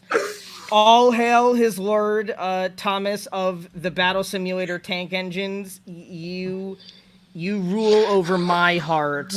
And no Just amount of stick Sonic like the a little- Hedgehogs can put you Stick a down. little communist flag on him, and as he's going, play like the Russian national anthem. Oh my god. It's great practice. But Oh no, my. so what's kind of interesting about what we're talking about right now is have y'all ever heard the comment of, well, you don't seem autistic? I haven't really because I've been I ha- avoiding it because I haven't that's the because thing I don't that's say shit. Yeah. triggering to me. Yeah. Like, I've heard no, people around me saying that. so Yeah, oh, sorry. I had like found out like later, at a later point, and like at the end of college. Yeah. And then in my job things, I was like, I'm not gonna mention it here. But what happened was, like, especially since like part of how I found out like, oh dang, this really resonates with me was YouTube. I'd watch YouTube videos, and I'd specifically look for YouTube videos of people who were like girls or people who were diagnosed like later in life. Just because like that was the specific thing I was going through. And like there would be comments on people who like actually had the diagnosis. Like I don't technically have a diagnosis, but people who like went through all of it and got the diagnosis, comments like, well, I don't know you personally. All I know of you is this quick video, and I'm not a psychiatrist, but I don't think that's the right diagnosis. And I'm like, who the fuck are you? Like, Yikes. Yikes. Armchair Yikes. psychologist. And like so many of them, and I'm like, and like after this stuff with like being doubted with my like pain stuff when I was younger, I was like, I really don't want to like have to like deal with that because that's the thing I'm sensitive about. So Yikes. I'm not wholly surprised by that, considering like how quickly people are willing to like armchair diagnose, like everyone throwing out that like, oh, Trump is a narcissist, and like the guy who created the term like narcissistic personality disorder was like, that is wildly incorrect use of like the diagnostic criteria for narcissistic personality disorder. Could you maybe not? Like, so I'm not really surprised. And there's always been like a whole bunch of shit on like Tumblr about like whether it's okay to be pro or against self-diagnosis, which is like ridiculous because I mean, I'm fine with diagnostic self-diagnosis. bias is an issue. yeah. Also, Aside not from like people have Also, people don't have access or can't afford fucking medical professionals. That was me with gender dysphoria, 100% self-diagnosed. I was self-diagnosed with pathological demand avoidance, but I'm lucky in that my therapist was like, "Nope, yeah, you showed me all that shit. Oh yeah, that totally checks out." I mean, it didn't exactly hurt that we already knew that I was autistic, but no, yeah, from that experience, I'm like, nah, self-diagnosis is totally fucking valid. Well, I I mean, just even like when I hear self-diagnosis, I'm just thinking you type in "why does my head hurt" on Google, and the first WebMD page says you have cancer. It's like okay, it's like okay, I have cancer, even though I technically have a migraine. It's like that's what I think when I hear self-diagnosis. It's like people going on WebMD and being like, "Oh my god, I've got this horrible disease," and it's like, no, honey, it just means you need to eat better. That's literally all it is. Yeah. I mean, a lot of my like Yeah. diagnoses were like me though going to a doctor and being like, this, yes or no, and then going yes or no. Like I've got like sort of a similar kind of experience, except for when you talk for like things that are like super like stigmatized, and they'll do like everything that they can to like avoid it. But wait, there was something I was going to say, and then my brain just kind of left the building a bit. That's happened to me on Um, stream before where I would just blank out on stream and I'm like, what was I just saying? And I'm like, it's all gone. oh, me Brains all the are time. weird squishy things that make absolutely no sense sometimes. Oh, so fucking true. Oh, you did say, So true. how often do you hear like, well, you don't look autistic? And I've heard that sometimes at like when I'm at the doctor's, and like I sometimes I'll have my mom come in with me because I still like won't say certain things sometimes, or I'll forget Oh, to say same. certain things. And but my mom will always disclose that I'm autistic, and it's not that like I'm ashamed to be autistic. It's just fucking annoying. Pardon my French again. When my You mom know, is like, at least on my when stream, you my can when curse my all the fucking time you want. You're free to do it here too. thank you. Uh, Thank you. But like when my mom's like, "Oh, but by the way, my kid's autistic," and then a lot of the times, if they don't do that, they'll be like, "Well, she's obviously high functioning," and I'm like, Thanks for misgendering I mean, me. I don't even The say three anything genders. about that. I'm exhausted. I can't. I don't have the energy to do it. I wish, but I literally I'm already anxious enough, and I want to say something, but it's going to start shit with my mom, and Ugh, that's going to go to my exclamation dad, and point it's going to be pronouns, stupid. everyone. Ew. And That I was a can't deal with it. Twitter, I that was can't. a Twitch joke. Yeah, Oh, no, okay. it makes But me think like, of did y'all see Mexi's video about being disabled in capitalism from like a month or two ago? I Yes. have not gotten around to it, but I really want to see it. I saw her talking on Twitter for a second about like having the spoons to do things.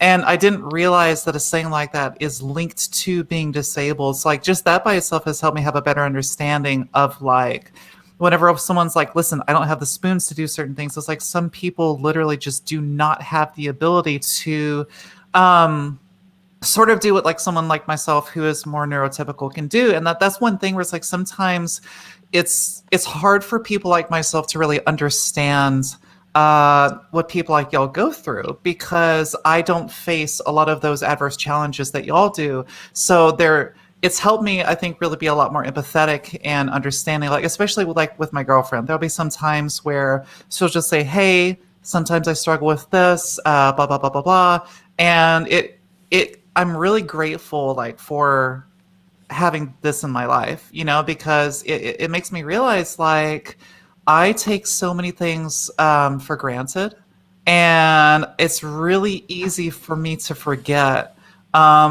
Like daily life for y'all is probably in some ways very different than it is for me, and I think that's really easy to lose sight of. Also, Tintin just put in the chat, self-diagnosis can be useful. I went to a therapist and a psychiatrist, and we all agreed that I was experiencing PTSD. However, it's important not to get focused on the diagnosis. It's just a label, and getting hung up on the label can be detrimental to the individual. Rather, focusing on symptoms is a better approach to minimize the degree to that one suffers from their mental illness. Yeah, like I even still if don't like the term mental illness, by the way. I've learned to accept disability, but Yeah. but mental illness dives too much into the medical view of disability for my liking. Yeah, autism and ADHD are also not technically, but like even if I am, that's how I kind of look at it. Like even if I'm not technically autistic or like whatever, like looking into that has taught me so much about myself and has given me like valuable, very, very valuable like insight into like how I operate, and like my needs is a big thing, and like stuff like that. So like it's not even about like it's nice to have like, and it's very nice to have like a community and to like see other people who like go through things, and I'm like same hat. But like at the end of the day, even if I technically am not, whatever that would like mean exactly, like I mean I think that can go for a lot of things though too. I think that even if a neurotypical person just went through and was like, do I have like this trait or symptom or whatever, like how, but, and if I don't like if I don't have like this very specific thing, like about socialization, how do I socialize? Like, even if you come to the conclusion that you don't have something, it's still a very good way to learn about yourself and to think about yourself and how you work and what you need and all that kind of stuff. Definitely. Also, Trekkie Tintin said to what you said, that's fair. I'm a psychology student, and that's what we tend to say. Yeah, it's one of my OCD symptoms is I'm very much into like word choice. And as someone who's a fan of Orwell and studying how language can, influence people, I don't, like study it clinically or anything, but word choice really does matter. Yeah, speaking of that, like whenever people say, oh gosh, I'm so OCD about this, and they're not OCD, it's really insensitive. Yeah. And like I used to do the same thing up until about a year ago, because like I didn't realize that saying that is like putting an extra stigma on people with that, and you're basically kind of making like a joke out of it. And once someone brought that to my attention, I was like, oh my God, I am so sorry. Yeah. What's the SciShow has done like at love the least like SciShow. one episode. Yeah, they're great. They did an episode about how like there's like a lot of different medical terms that have been misused, and I think recently they did one about addictive personality and how like people use that term like or like how that term came about and how people use it like very like incorrectly in a similar like kind of vein. But like I just don't like it's very hard to like get people like to be motivated, I guess, to be motivated or whatever, to not use language like that. Like I have definitely heard, oh well, like everyone's a little bit autistic or everyone's a little Oh my ADHD, and I'm God! like, Seriously? Oh, The messed Yeah. up thing is that no. like I'm almost like I mean, I hate it for the probably obvious reasons, but like I see a lot of people like othering the crap out of autistic people, that every once in a while when I see that, I'm like, at least it's not treating us like we're an entirely different species. And I'm like, that's a low bar. Like, no. That really is. It's not like I mean, like it's really annoying because it tends to like things that like are just Shit. parts of how like So, you know, sorry, that was is that that wasn't me. I'm playing a video game. I hope you guys No, don't you're mind. good. Yeah, because like this is like dense shit, and I was finding myself kind of like I need to distract myself a bit to be able to better talk. You know what I focus? mean, Yeah, I right? doodle. I'm a frequent doodler myself to help pay attention, but the like I think that people like don't realize like certain, I guess, idiosyncratic behaviors that tend to be a part of like um autistic behavior, and it's like really frustrating when like people will say things like that, and like my dad's like has been like whatever when someone said that, but then like my whole family, I'll be like, I guess like y'all have noticed like when we started the stream, my voice was like much more quiet and high pitched, and now it's I like did, but a I bit didn't want to say lower. anything. And well, no, that happens a lot. Like as I start to get more comfortable in a setting, my how I modulate like changes, and it's not something that I really like think a lot about. It's just a thing that happens. And like I've done this my like whole life as far as I can recall.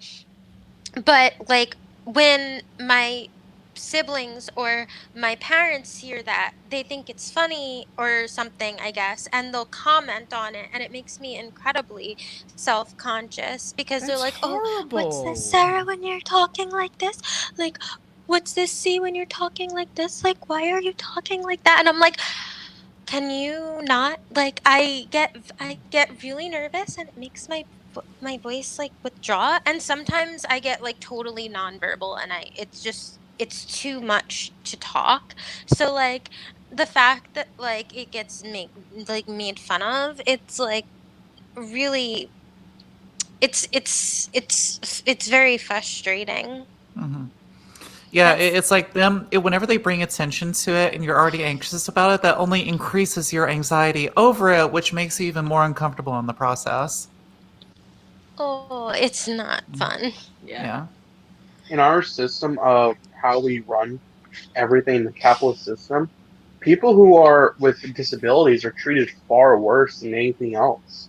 They're overworked consistently. They're like everything's like undermined from them because some of them don't know what to do in these situations, so they just agree with their boss. Mm-hmm. Especially in the video game industry, it's horrible for people with autism. The entertainment industry in general is so, and like, I think that's one of the things that makes me most mad, because like movies should be fun. Like, it should be fun to make them, and it should be fun to, but there's so much money tied up in it than people's livelihoods and stuff that like, leads to, and capitalism and growth that leads to these, like, you have to work like 12-hour days plus stuff like that. And it's like, and then that's also like a, to prove that you really want it, like to prove that you really want to be like a director or a writer, like, you'll do these like 12-hour days of like, and being treated terribly and all of that. And like, it's so frustrating because like, it should be fun. We don't like need movies. I mean, like, we need art to survive, but like, we don't need, like it's not a necessary thing. It should be a fun thing. It shouldn't be a thing that like people like go into an early grave trying to do. Like, ugh. Yeah, a few years ago, I actually I went to like a weekend production assistant camp. It was as part of the Texas Film Commission, and I was certified as a PA there. And I just, whenever they were talking about what the daily life of a PA is like, I'm like, listen, this would be hard enough for me. I can't even imagine like what people with different disabilities, those who are autistic, neurodivergent, would go through when that much pressure is being placed on you. And the fact that like you're on your feet all day, you're working ridiculously long hours, you can't really get the sleep you need. Like that will get you so quickly. Yeah, and and then the whole conversation about like how it's shown in media, like how disabilities in general are shown in media, like because it's more of an uphill battle for, it's also an uphill battle for a lot of like poor people and a lot of like other oppressed people, but like disabilities, it's literally like the entire thing is inaccessible, and like it's unfortunately not a thing that you can get with the ADA because they throw in that pesky word reasonable, which I have some gripes with, because what a subjective word. And then you get That's why they put it in there. Yeah, exactly. Well, and then you also get to like, but people want to work, so then they do the whole like sub-minimum wage thing of workers at like Goodwill, like, no, because we're like giving them get some noms. I'll be back. Yeah, you're totally fine. We're gonna give them a job out of the kindness of our hearts, and it's like gonna be good for them, and it's like, and they don't really do anything, is their like their justification for it. Like, it's just well, it's like, also imagine how those people feel whenever like they're PAs and they're seeing what's being filmed and they're just like, excuse me, could you not be any more insensitive to us? Like, having to sit there and watch that has to be the worst experience in the world. That's like, even with like trans people and just queer folk in general in the entertainment industry, as far as like films, I've seen maybe 1 or 2 good portrayals of a trans person, and that's it. And like, if any of them are actually working on those sets, I can only imagine how they're feeling when it's like the majority of what they're seeing are like cishet people. And whenever there is a queer person on screen, they're either stereotyped as the extremely flamboyant gay man, the trans woman who is portrayed as like way overtly masculine, like really playing into all of these old stereotypes that we should have moved beyond like so long ago. It's like it's all still there, and they haven't really moved beyond that yet. Mm-hmm. Oh yeah, yeah. It's such a cycle too, because it's like you don't see roles for somebody like you. Exactly. So you don't get you don't invest the time and money into like the training because you're like, well, it's not going to pay off. And then, you know, there aren't as many creators, perhaps. I mean, there are a lot of like, you know, creators, but like you are from the get-go, from the outset, like discouraged, you know, to enter this kind of stuff. And then the way it's set up is so, you know, ableist and like transphobic, racist, sexist, all of that, that like, yeah, even if you can stay in, like the chances of it being a crappy environment, or like you said, like, yeah, having to work on projects that are like just rubbing it in basically, is Yeah, I think one thing I definitely share with y'all is like me doing YouTube, I realized from the outset that because of sort of societal ideas of what it means to be femme, I'm a very outspoken and like not necessarily a confrontational person with my opinions, but like I'm willing to basically talk to people one-on-one and hold their feet to the fire on certain things. And I'm very, very defensive over like people in my community because like these people are my family. And it's typically not expected for femme people to be that way. It's like be very open, to be the exact opposite of passive, of submissive. And I've already had some pushback in my comment sections where people would be like, you don't need to be that mean. Or they would basically be these little microaggressions where they would be pointing out specific things that typically aren't coded as feminine. And they're thinking that because I have these certain personality traits, then that means I am lesser in my identity. And I would imagine it's definitely the same for neurodivergent people, where they try to put you in this box and they expect you to fit these certain traits. And as soon as you go outside of that box, it's like they kind of point the finger at you, and it's almost like they're suspicious of you. They're like, hey, wait a minute, you know? Oh yeah. People tell you that you're too mean. I had one comment saying that, yeah, and I'm just like, have you ever met me? But also, like, yeah. Tintin asks, what do you feel has been good representation, since they don't watch a lot of media? Oh, okay. So question, and this can be for all of y'all. What do you feel has been good representation? So I'll speak from my experience as far as like good trans representation. There's a show called Euphoria on HBO. I gotta watch and so good. So okay, so the first episode, Rue is the character who's like a young trans girl, and there's a scene where she and Zendaya's character are I think it's Zendaya, in the bedroom, and Rue is just wearing like a tank top and panties, and it's very clear that she hasn't had bottom surgery, but they don't make a big deal out of it. Like literally the camera angles are totally respectful. She's shown as a normal human being. And like, whenever I saw that the first time, I almost started crying because I'm like, oh my God, I'm seeing myself on camera. And she was portrayed completely like realistically, respectfully, like, and acted like people I know. And like that was a huge moment for me because like I'd never experienced that in any form of media before. And it really helped me feel a little more comfortable with myself because I'm like, oh my God, there are people out there who want to show us as we are. You know, they're reaching out to people in the community. They're bringing them on to help write, portray these characters. And it was an incredible moment for me as far as like trans representation. But for y'all, do you have any examples of representation for your community that you feel were well done? And it can literally be like any form of media at all. For me, I haven't dealt with that as for especially autism. They always play to this horrible stereotypes of like, oh, Billy likes the truck or whatever, or something like that. Or it's like, they always have a breakdown, it's like a meltdown or whatever. It's like, why are you playing into these stereotypes, not treating them like a normal person, but as a nuisance as a whole? Mhm. That's how it's been for me when I've seen autistic people. They've been seen as like a nuisance for the very rare cases where they're the protagonists, but they still play into some of the stereotypes of like, oh, like they're a savant or whatever. It's like, Yeah, I'm but like just we trying to haven't gotten to that point yet. think Yeah. of like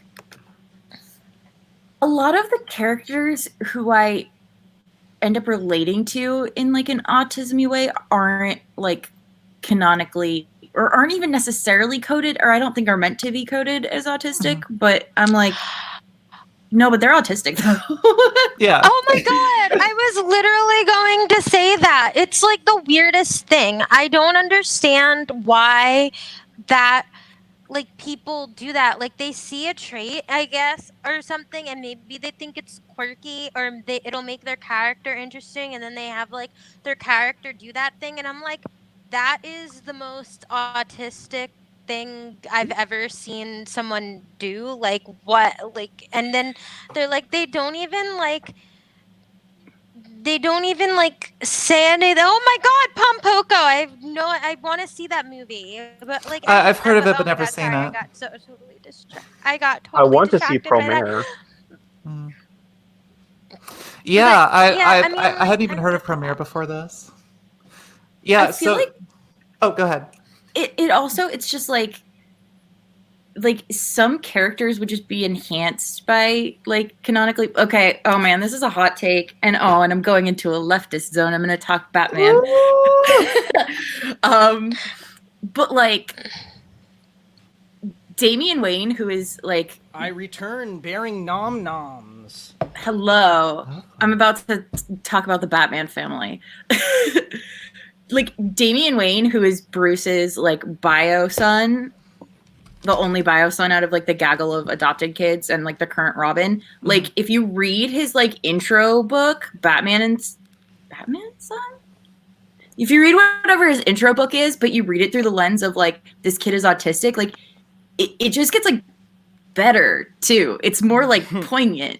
Cause like I think they might be trying to go for like he's a brat or something, and the evidence is like he said Alfred's food tasted bad, and I'm like, but what if he was autistic and like it legit bothered him and it was a sensory thing? Or like there's so many things that I'm like this is meant to just be read a certain way, but the emotion you can get out of it, and like not even just me as an autistic person, I think anybody, like he's just a more compelling character, you know, like when You're you like when you canoning everything. adds, Sometimes yeah, you get I mean, yeah. accidental autism. Yeah. The what? You get accidental I- autism. Yeah. Yeah, and like whenever we were you were talking about characters who seem to be coded as autistic.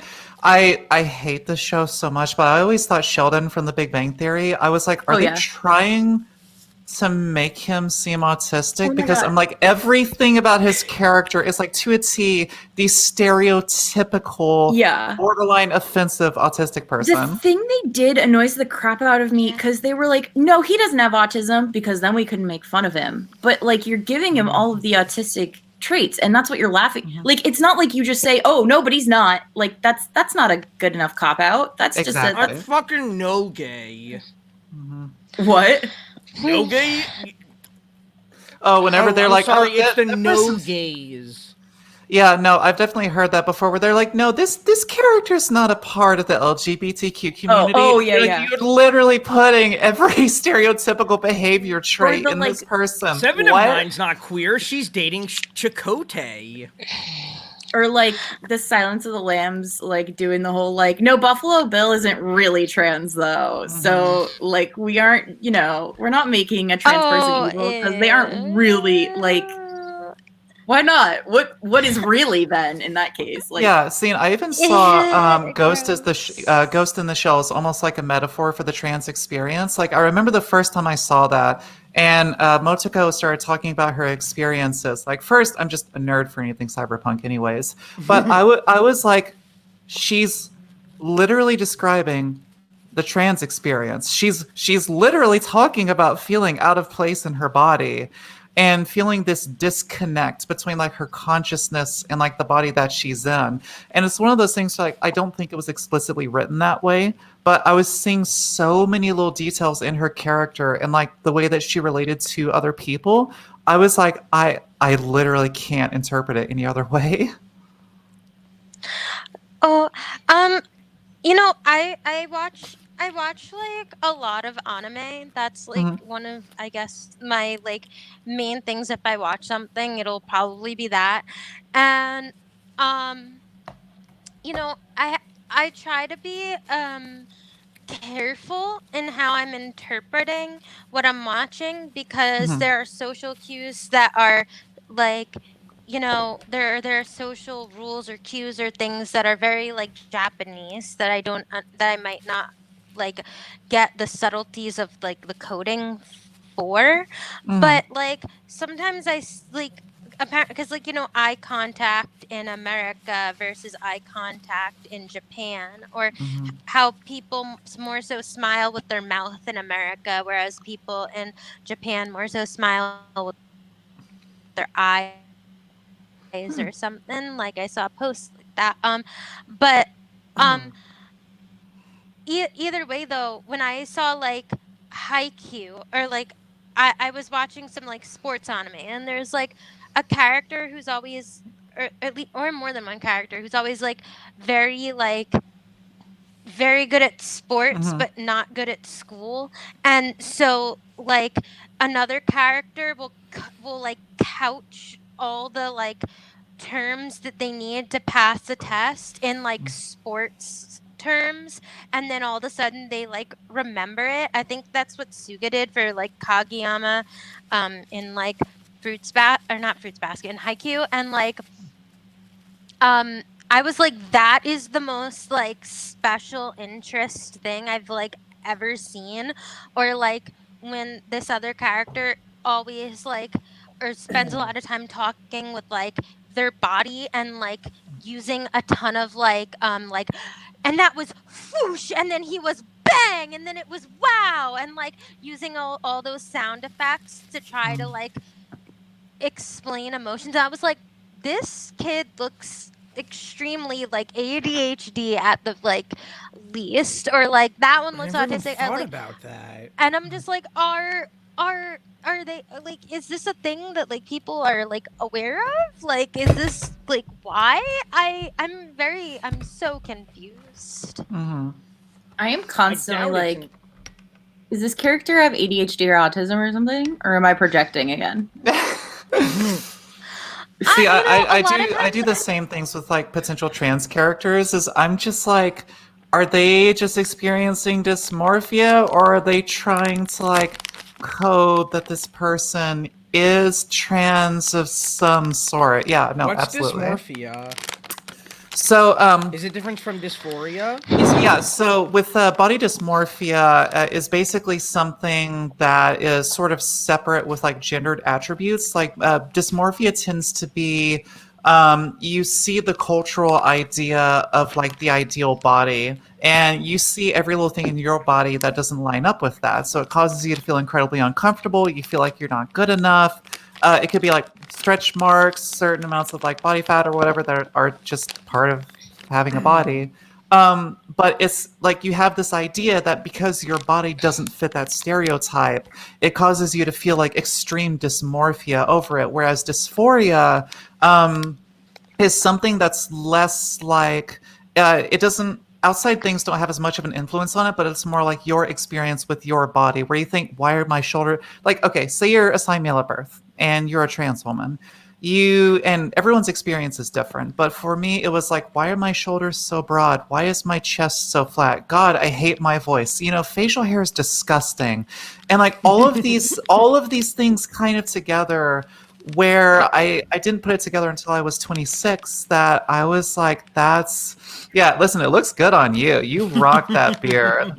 You do like, especially the contrast with like the dark beard and the lovely wig. That's like aesthetic A plus.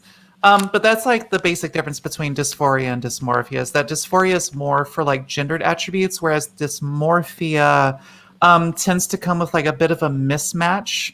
It's definitely linked to like anorexia and bulimia. Like dysmorphia is a huge part of those, where you see your body a specific way and you feel like your body is wrong and you have to change it.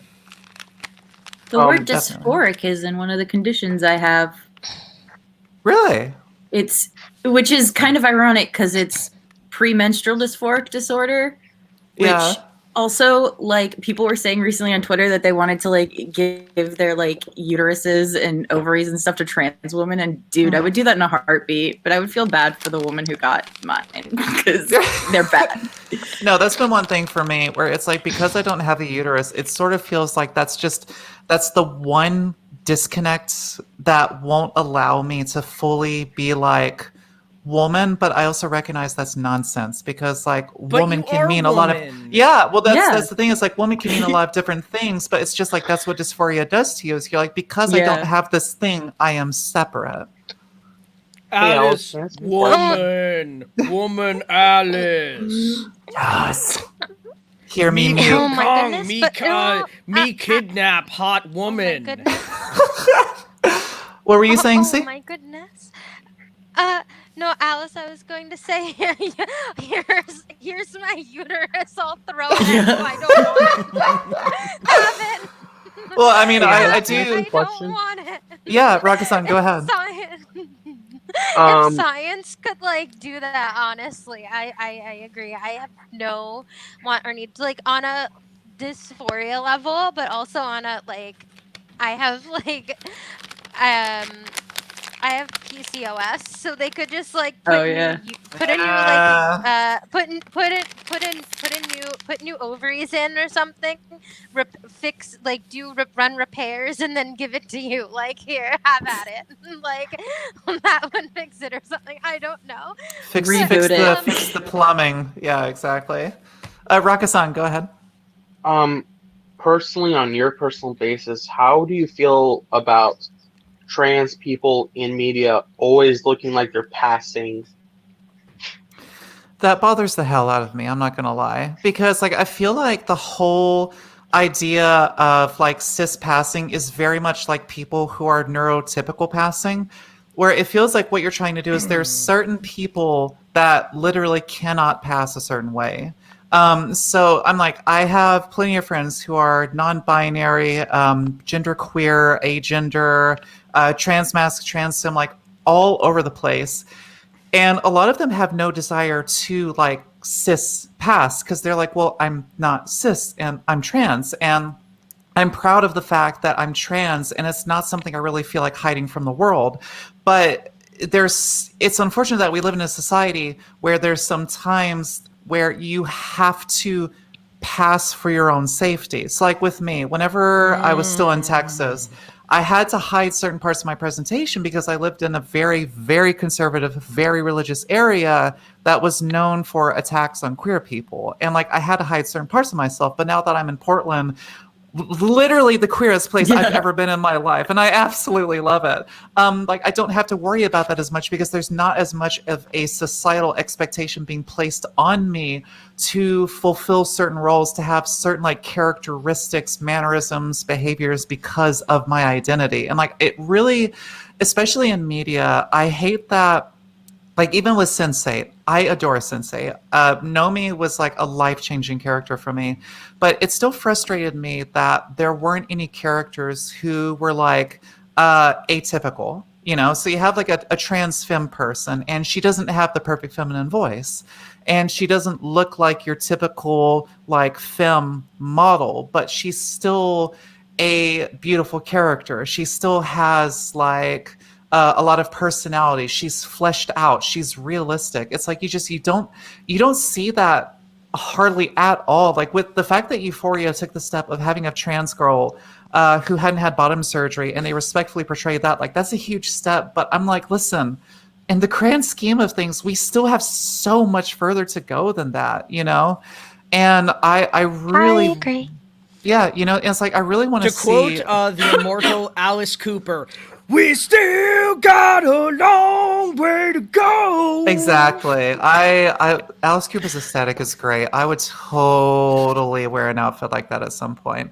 But no, it definitely, it frustrates me that we don't have enough characters who are like outside of the binary, because I'm like, y'all, a lot of trans people do not want to fit into the binary. That's why they transition. It's like, it would be nice to see characters that reflect like a very real life trans experience of people who, like, say they're non-binary, but they're like Trekkie, they're cis passing.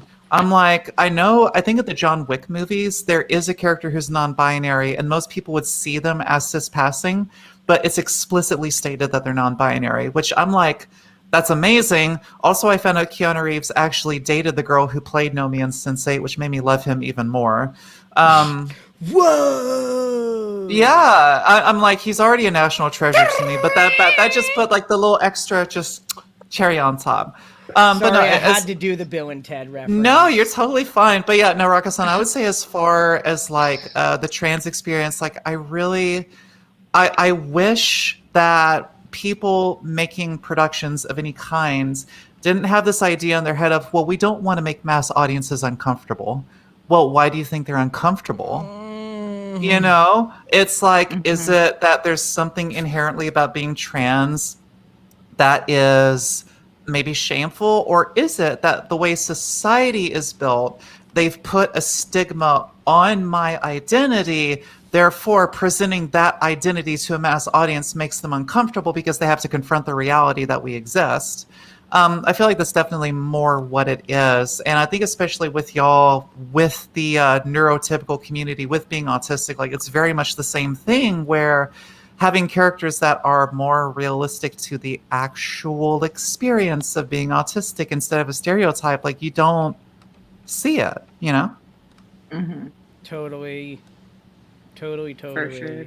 Yeah, it's just like, I feel like the whole idea of passing, in some ways, I think it's like nothing more than a way to kind of keep people in a box. And like trans people who want to pass, like obviously you do you, whatever makes you comfortable, whatever makes you happy, like that's your personal choice and your personal journey. No one should ever judge you for going one direction or the other. You know, that's your decision and your decision alone, and people should be able to respect that.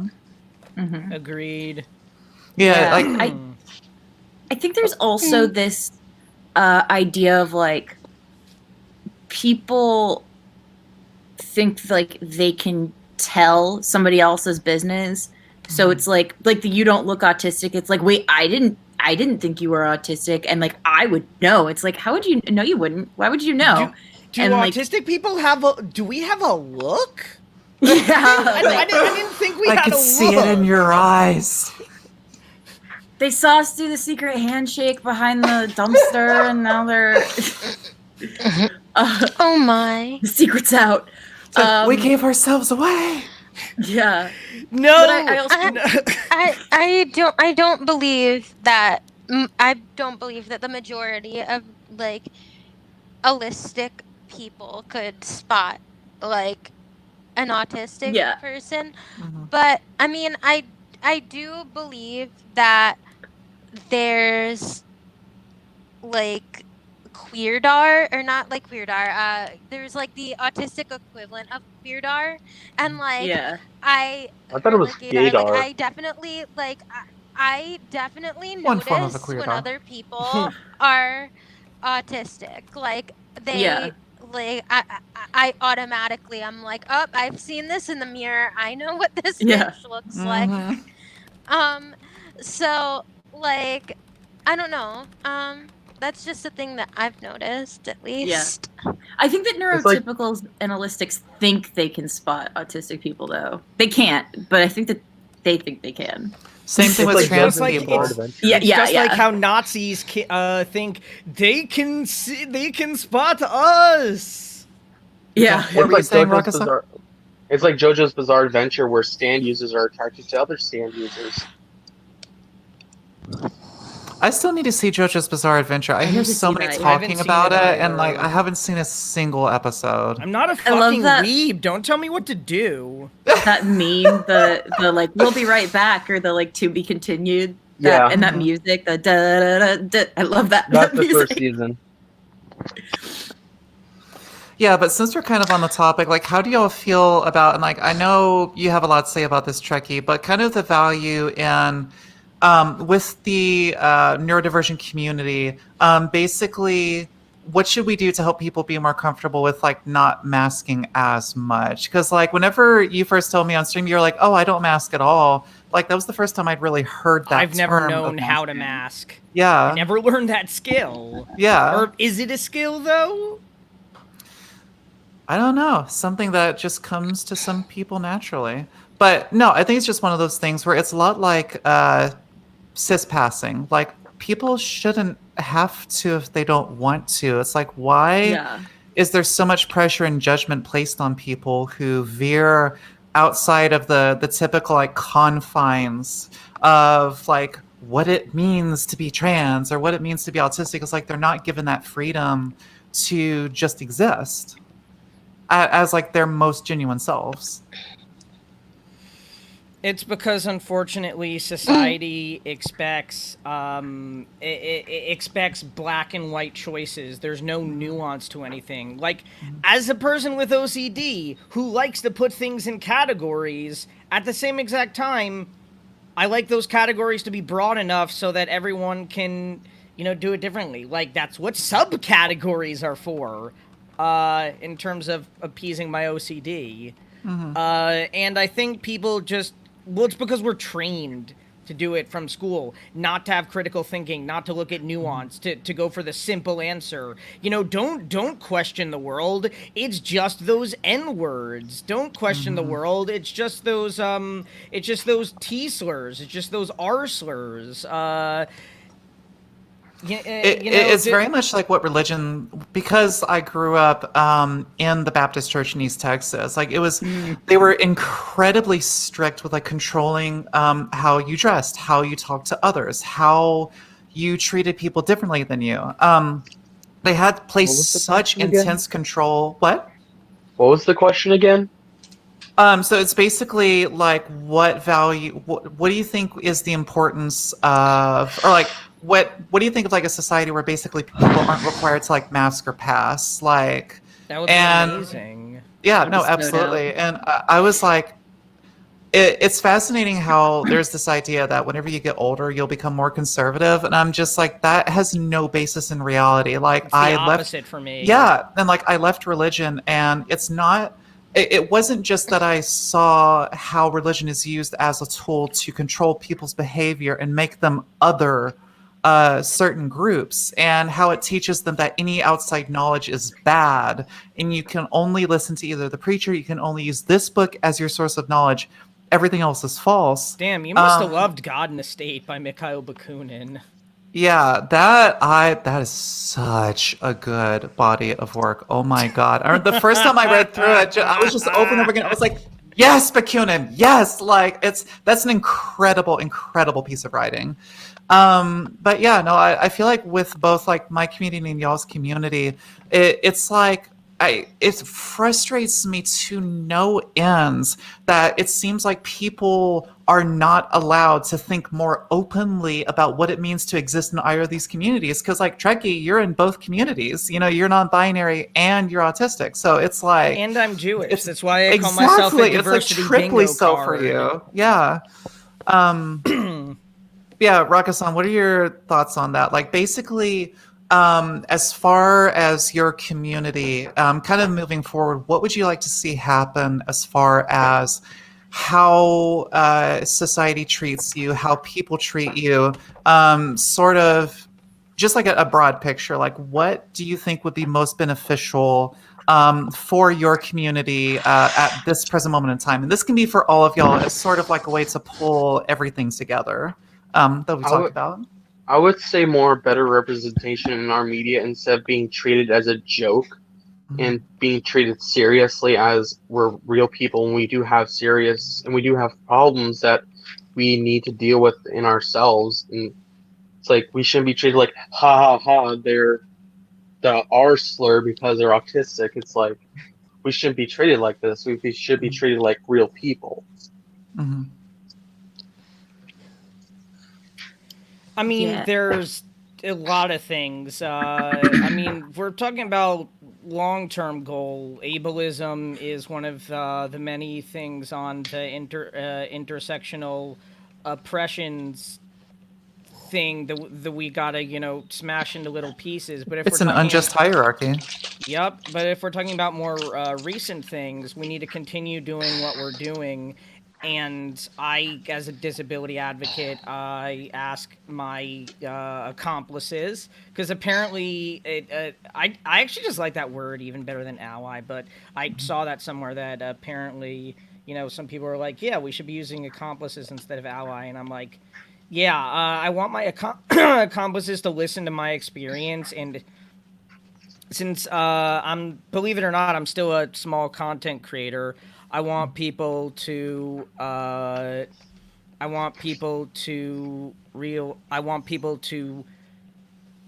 what I'm going through, but also since I'm a smaller streamer, I'd like, other people to kind of, amplify my voice and amplify, obviously amplify all the smaller streamers, but disability is obviously like a big thing. By the way, I'm going to, and, a lot of people have been doing it, and, a lot more people with smaller creators like me, and like Emily kind of, opening up about our neurodivergent stuff. They've been like, oh, maybe I should talk about it. Maybe I'm finally feeling comfortable with that. And you were referencing Mexi earlier, and I'd mentioned one of my great friends, American Johnson of Non-Compete. They just recently, have been opening up about their issues, and I'm like, hell yeah, we need to continue to do that, because I think the best way for us to kind of normalize things is to normalize it in our own spaces. And, obviously in the wider public in general, what we need to do is just advocate for ourselves, normalize concepts, refine our rhetorics, support each other. And one of the most important things you can do is, if you're not like me, and you're neurodivergent, but you don't have a robust support network of people who will help you out with things little and small, or if it's just, listening to them, or reading their DMs or whatever, if you can, it does take a lot of emotional labor, but if you have the ability to be someone's, support person and listen to them and try to, help them, even if you can't be in person, just having someone to listen to you, if you know that they're truly addressing your concerns and listening, it's a great feeling. And I know that can be very helpful for people. And I was also thinking, just as you were talking about, it's like, why not like what we're doing now, but for all neurodivergent people, like a TED Talk panel of like neurodivergent people talking about the systemic issues that they face. I actually already And did one a few months ago. but it's like Yeah, more often, and it's like definitely. where it's like there are like no doctors per se like saying, oh, this is the truth. It's like it's the people who have these disabilities talking about what they feel personally and deep inside of them, instead of like having a doctor or professional project onto them like of what they're feeling. Yeah. I think in general with neurotypicals think like they are good at communication, and like autistic people are bad at communication.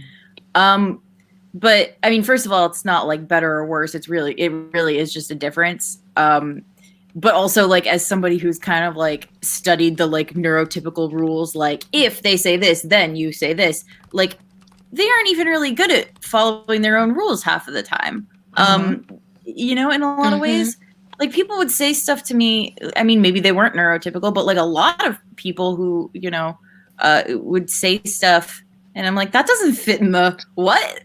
And then like when I was a kid, it would really stress me out, and that would totally give me meltdowns, because I was like, I don't know how to like continue with this conversation, and I don't, but I think that like it's easy to be like, my way of communicating is the top way, is the best way, and if there's a misunderstanding, it's their fault and not mine. I am right, and I mean, we need to do this with everybody, really, but everybody has different communication styles, and just just not being a dick about it, like right. Yeah, also, this is very much off topic, but someone in my chat has a question for you, Alice. Bite Me, I'm Klingon69, love the username, asks, Alice, I'm still new to the trans community. Are there any books you might recommend? Ooh, okay, so there's one that always sticks out to me that I think is something that every person should definitely read. It's called Yes, You Are Trans Enough by Mia Violet. She was one of the first trans people I came across on Twitter. And it's a very, very personal, like she gets into really, really deep detail about what dysphoria felt like to her, her childhood experiences, and sort of how she came to realize that she herself was trans. But not just like the focus on the personal journey, but sort of the things that she learned after coming out and becoming more involved in like the online community. She was someone I followed like long before I actually started doing political advocacy. I started off being really active in the trans community on Twitter, and she was one of the people. Every time I saw something from her, I was just like, this is so true and genuine and valuable. And like, she really is a treasure to me.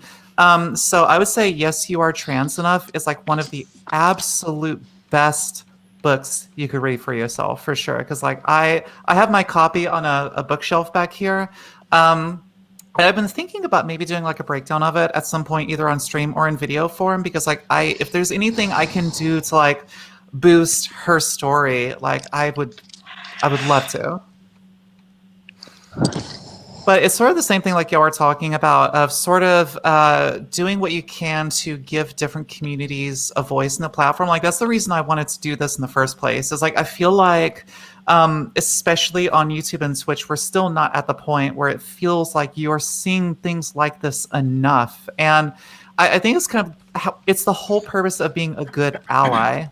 Good is that accomplice. Exactly. Yeah. I kind of like accomplice more now. Yeah. That I think about it. Yeah, but it's like it's all about using what you have to bring people from different communities together, and basically giving them that voice. And even as someone who's not a part of the community, what I really want to see myself going forward, like not just in the online sphere but in real life, is acknowledging the experiences of neurodivergent people that don't fit within the typical stereotype, acknowledging that, yes, there is a full spectrum of what people are like, and that's okay, because that's part of being human, is everyone experiences things a little bit differently, Everyone's their own beautiful color, and we should be willing to let all of those things be shown as they are. But also, like, just having more systems put in place where there's as much support as needed for like kids in school, for those in college, for those outside, like in the workforce or just everyday life. Like it really, really, really frustrates me how it doesn't seem like there's anywhere near enough support as there needs to be for the neurodivergent community. Because one of my previous partners, they were physically disabled and they were neurodivergent. And they said, like, I feel like I'm being hit by two things where it's like, if I were just neurodivergent, I would already be struggling. But the fact that I'm physically disabled as well just means I'm like having an even harder time being able to live anywhere near the same life as anyone else, even with everything that we already have. So it would just be nice to kind of see across every level of society, basically more acceptance and more support for the community, which means we need to collapse certain hierarchies and do away with them, because those are the Just like things how the that are getting protesters in the did away way. with the fucking Wells Fargos. Exactly. Yeah. instead of personally, instead of like ally or accomplice, I personally like the word comrade. Oh, yes. I use that all the time anyways, for like whenever I'm Yeah, me announcing, too. yeah, like whenever I talk to friends, I'm just like, comrade, I love you. Yeah, no, it's good. And you can say you put the rad in comrade.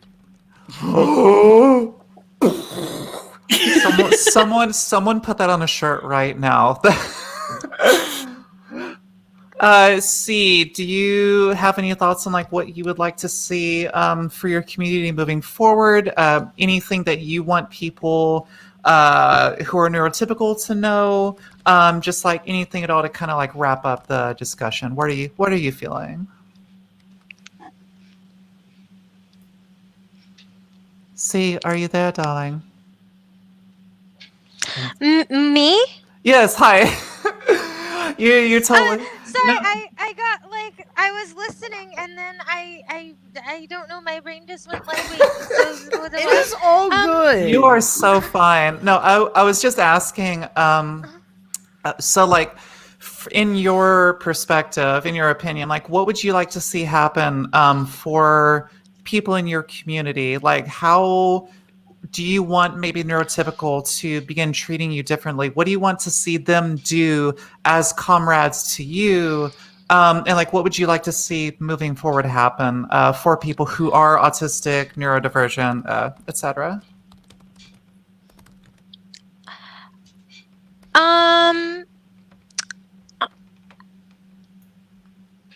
I think that I can't really like imagine a jump into just a society with like no ableism. I Yeah, really sort of can't like even utopian thinking. imagine like what yeah, I can't really imagine like exactly Hey, what that would look like. utopianism So I can be a guess for good the thing. It time expands the being, imagination. Mhm. but like I guess for the time being, I think that um we have to figure out how to make activism more accessible. Like for instance, like for a while I've wanted to do more stuff like within like the within like different communities, like for instance, like back when Standing Rock was very like big in the news and stuff, they said like there were people who were going out there and actually helping the indigenous population. Yeah. And I really would have liked to have gone out there and helped, but I don't have the like skills to be able to just hop out on a plane, go somewhere that I'm not familiar with, and then be able to like do something I've never like done before. But Yeah. like even on just like a smaller level, to have like an activism equivalent of a job coach who could just like be there and like help explain these new tasks that I'm doing. Because a lot of times like I don't think I'll even like try, because I feel like I'm just going to bog people down and have to ask them to repeat tasks or walk me through tasks like over and over and over There are again, people and that there might take away literally time. to do that. I totally get what you mean, but from my experience, not only do orgs with a big enough, structure have specifically onboarding people, but everyone is super accommodating as long as, well, not as long as everyone is super accommodating, and as long as you say, hey, I need help with this and this, I have this difficulty, they'll be like, oh, sure, we can, make room for that. And if they aren't, they're part of a shitty org that you should probably leave. Yeah, and it's probably all It's a about like little just making it more accessible, not necessarily what we already have, but like really expanding the reach of those things. yeah, like I already have a job coach, but it would be really nice if I could like text my job coach and be like, hey, I want to go to this like event where they need help doing things. Can you go with me to this event to help me figure out this? And like it would be really cool like if like she could do that. And like, I mean, seems kind of generally left leaning. Like I've said to her that I'm like non-binary and stuff, and she's been like chill with that. So I mean, it would be like nice to to like be able to do that or have that. I just get very like, as it currently is, I get very nervous, especially because like I don't always know what I need help with or know what to like say, but I guess that's personally me. But the one other thing is that like um I don't always have like the attention span to be able to like read a lot of like social justice theory and stuff like that, or to know like there's like just so much going on, so not everyone has all the same like level of informational access. And I think I was talking about this to like Trekkie, is that I think that rather than like, you know, a lot of my like social justice like know-how and like my information comes from basically like scrolling through Tumblr, getting linked to articles, reading from other perspectives, having questions, waiting months to find another article that kind of like gives me the kind of like context that I was looking for previously. So I think that really ideally we would like make there, it would be good to have a goal to like take back like the the curriculum, not just for autistic people, but like for everyone who for whatever reason, like if you're poor, you don't have the same access to the internet, etc., etc., to be able to like, you know, take back the curriculum, be like, let's teach disabled history, let's teach queer history, let's teach black and brown history, let's not whitewash, you know, our history curriculum. Yeah, I like the kinda way had it an was idea. in Texas. Yeah. Yeah, I kind of had an idea based on that because at my too expensive film school, I took this class called Creating Feminist Media. And it was like the worst of a production class and the worst of a theory class. And the whole thing was so like liberal, like I didn't have the words at the time, but like, and I was like, there was nothing about disability. She even had like a whole bit she called like the body sphere, where we talk about bodies and like women's bodies and blah blah, and like there was nothing about disabled people. And then she shows a video about like ableism in the medical industry, and she's like we're talking like, yes, I feel this, like me and like another girl, and she's like, okay, but abortion, because that's what we're really talking about. And I'm like, that is an important issue, but like, but the whole thing was so, and like I kind of want to do like make like a online class type of thing that's like creating feminist media, but like make it cool and anarchist and leftist and stuff. And like, Anarcho-feminists are best feminists. yes. But I feel like I need to read more about like anarcho-feminism. I feel like I have a lot to like learn, but Emma I feel like Goldman is a great start. that makes, yeah. But like, I'd love to just not even like I run, but like just put together a thing where it's like, let's make a thing, and like this is our like sort of prompt, and like what can we like learn, but also make, and like be really cool. Yeah, that class was a major letdown. Yeah, so I'm gonna be heading downtown shortly with a few friends to kind of scope out what's going on. Just as like a wrap up, if y'all have like any thoughts at all to conclude this, the floor is yours. So by all means. Avatar: The Last Airbender is the best show in the world. Don't at me. 100% agreed. By the way, Alice, after we're done, may I suggest we both simultaneously raid $27. He's an amazing Scottish content creator and is doing a charity stream for money for the protesters around. How do you spell his username? Is it just like $27? 27 and then the 27 and then the word dollars, no space. Dollars, no space. Boop. All right, it's in the chat. Yeah, I just wanted to say that before my final thoughts. My final thoughts are, I'm trekkie69. I stream every Sunday at 1 p.m. Eastern and every Wednesday at 1 p.m. Eastern, and sometimes other times. I do cool content. I talk about wigs, and I talk about anarchism, and I talk about history, and I talk about being neurodivergent and non-binary and Jewish and anarchism, and I love life and streaming, and I had fun today. Yeah, this was good, y'all. This is my YouTube absolutely channel. love this. I have to make more stuff about, like, I have to make more stuff, period. Yeah. I've so much executive dysfunction, especially.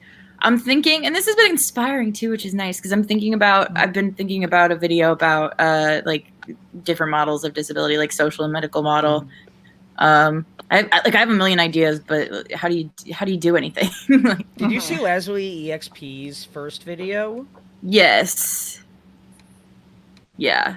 And I have a big playlist of video ideas, which is like all kind videos that inspire other ideas, which was almost 400 videos long. I cut it down a bit, but Hey, that video's in there, yeah. Oh, never mind. I wasn't going to say anything important. But yeah, and I'd like to start streaming at some point, but I need to get in the... I like guesting on people's streams for now, because like you saw at first, I was like, hello everybody, I'm Emily. Like, it takes a while to kind of get comfortable enough where you're like, okay, we're good. Yeah. Also, But Tintin, thank you for the sub. I appreciate you very much. Yeah. Also, the reason half the time why I'm just so good and bubbly and cute is because I'm high. Like, I legit fucking stream high. I would not. I don't think I'd be able to. If I do if most I streamed things high while at this high, point, I so... literally wouldn't be able to stop giggling. I feel like I just want to lie down. Right. I mean, again, I'm on medical marijuana, so I do most things high at this point. Yeah. See, Rakassan, do y'all have any closing thoughts? Be gay, do crime. Be crime, do gay. Yeah. It's a way of life. Be crime, do gay. I'm gonna start singing again like I did at the end of my Kelly Zaho stream. Is there a VOD of that? Because yeah, it's on YouTube actually, right? Yeah, it's on my channel. Yeah. Yes, it's my most recent video. Yeah. Yeah. Because I gotta see that. It was fun. Things got really, really spicy, as Chud Logic always says, which is how it should be. You know. What That is reminds me. What? Go ahead. That reminds me of when people say, "Oh, you have mild autism," and people are like, "No, it's always spicy." I'm like, I have salt and vinegar, I think, or like a weird like Canadian like ketchup potato chips or something. Yeah, that's what that made me think of. Oh no! Oh, that sounds like something the kids in my high school would have said. Oh my god. I love that line. I'm just a little bit Yeah. autistic. Yeah. Everyone's a little autistic. Oh dear. You get autism. You get autism. You get autism. Oh, I have a final thought. Yeah, go for it. A, vaccines don't cause autism, and B, Yeah. even if they did, why is that a fucking bad thing? Hey, thank you. I've got a whole video that's gonna be about that in the next month or two. So. Oh my god, I can't even believe that people still have to like debunk that. It's so annoying. Autism is a fucking neurological from birth. It's like freaking it's the differences in brain development happen in utero. It's not something that happens after you're born. Why are people like this? Oh, I know. It's because a lot of Americans lack science literacy. I hate it. It's almost like there's a problem with the education system itself. Oh my god, we've gone too deep. Abort. Oh my god. Reverse course, Henson. Betsy DeVos wants to know your location. What are you doing, Mr. I'll start Chekhov? getting pings on my phone, and I'm just like, dear God, she's listening to me. Hi, Trekkie, can I ask you to do something real FBI. quick? I promise I love you. Hey, Rakassan, what was that? Trekkie, can I ask you to do something real quick? What do you need me to do? I want you to speak close to the mic and say, merchandise is replaceable, but a human life isn't. Merchandise is replaceable, but a human life is not. Thank you. Nice. You and I need to get together and do some ASMR, Trekkie. That was very satisfying. Yes. Wait, are you absolutely... Wait, I can do ASMR, apparently? I mean, that was pretty great. Yeah. Oh, shit! Mhm. Oh, Just, like, damn, use the You just fucking discovered taser. a new skill, Trekkie. Damn, you fucking pay pigs are gonna be squealing. Nice. Trekkie needs a new wig. Exclamation point dono in my chat. Exactly. Yeah, you know what? I already committed to doing a charity in a bit over a week. So fuck it. Until then, pay me money, and then I'm going to be Right. doing a fucking charity for other people. Love that. All right, y'all. I have to say, this has been a lot of fun. Thank y'all so much for joining me. Like, I feel like I feel like I've learned a lot from y'all, and like this is one of the things that like I genuinely love about being a part of this community. It's like I get to learn from all of y'all. Y'all learn things from me, and it's just like this. It's this back and forth where it's like it really. That's what this community's here for, you know? We're family. We all get to like learn and grow together, and I think that's beautiful. Like really, really beautiful. Agreed. And y'all are all beautiful people too. Okay. Okay, now we should both read. Oh shit! Sorry. C. You were speaking. Yeah, go for it, C. What? Oh, I was just going to say thank you for having me. Yeah, anytime. Listen, you're great. Like I feel like from you, like a lot of your perspectives on the educational system, like I learned a lot from you. So like, thank you, seriously. Oh, no problem. I'm glad to hear from everyone. It was good. Thank you. Yeah, and for the rest of y'all, I will be doing 2 streams next week on Monday. I will be doing a 2-parter where I react to Vosh's video about socialism and then Breadbeard's video about Biden. And then Thursday, I will be streaming with Zonzi. It'll be a podcast and we'll be talking about left thinking. So super, super looking forward to those 2 and, of course, everything that y'all do. Y'all have a lovely rest of your day. Wait. Thank you again. Rated Wait, what? I did. It Shit, did that. you did? Yeah. Well, Oh. it did that thing where it was like an error occurred. Wait a moment, then try again. Like it was doing yesterday, and I don't know why. Oh shit, my bad. Well, I'm rating it at $27 too. So All right, bye, y'all are, everyone. All right, bye, y'all. Take care. Okay. Till next Bye, time. everybody. Bye-bye. Bye. Okay, I'm done.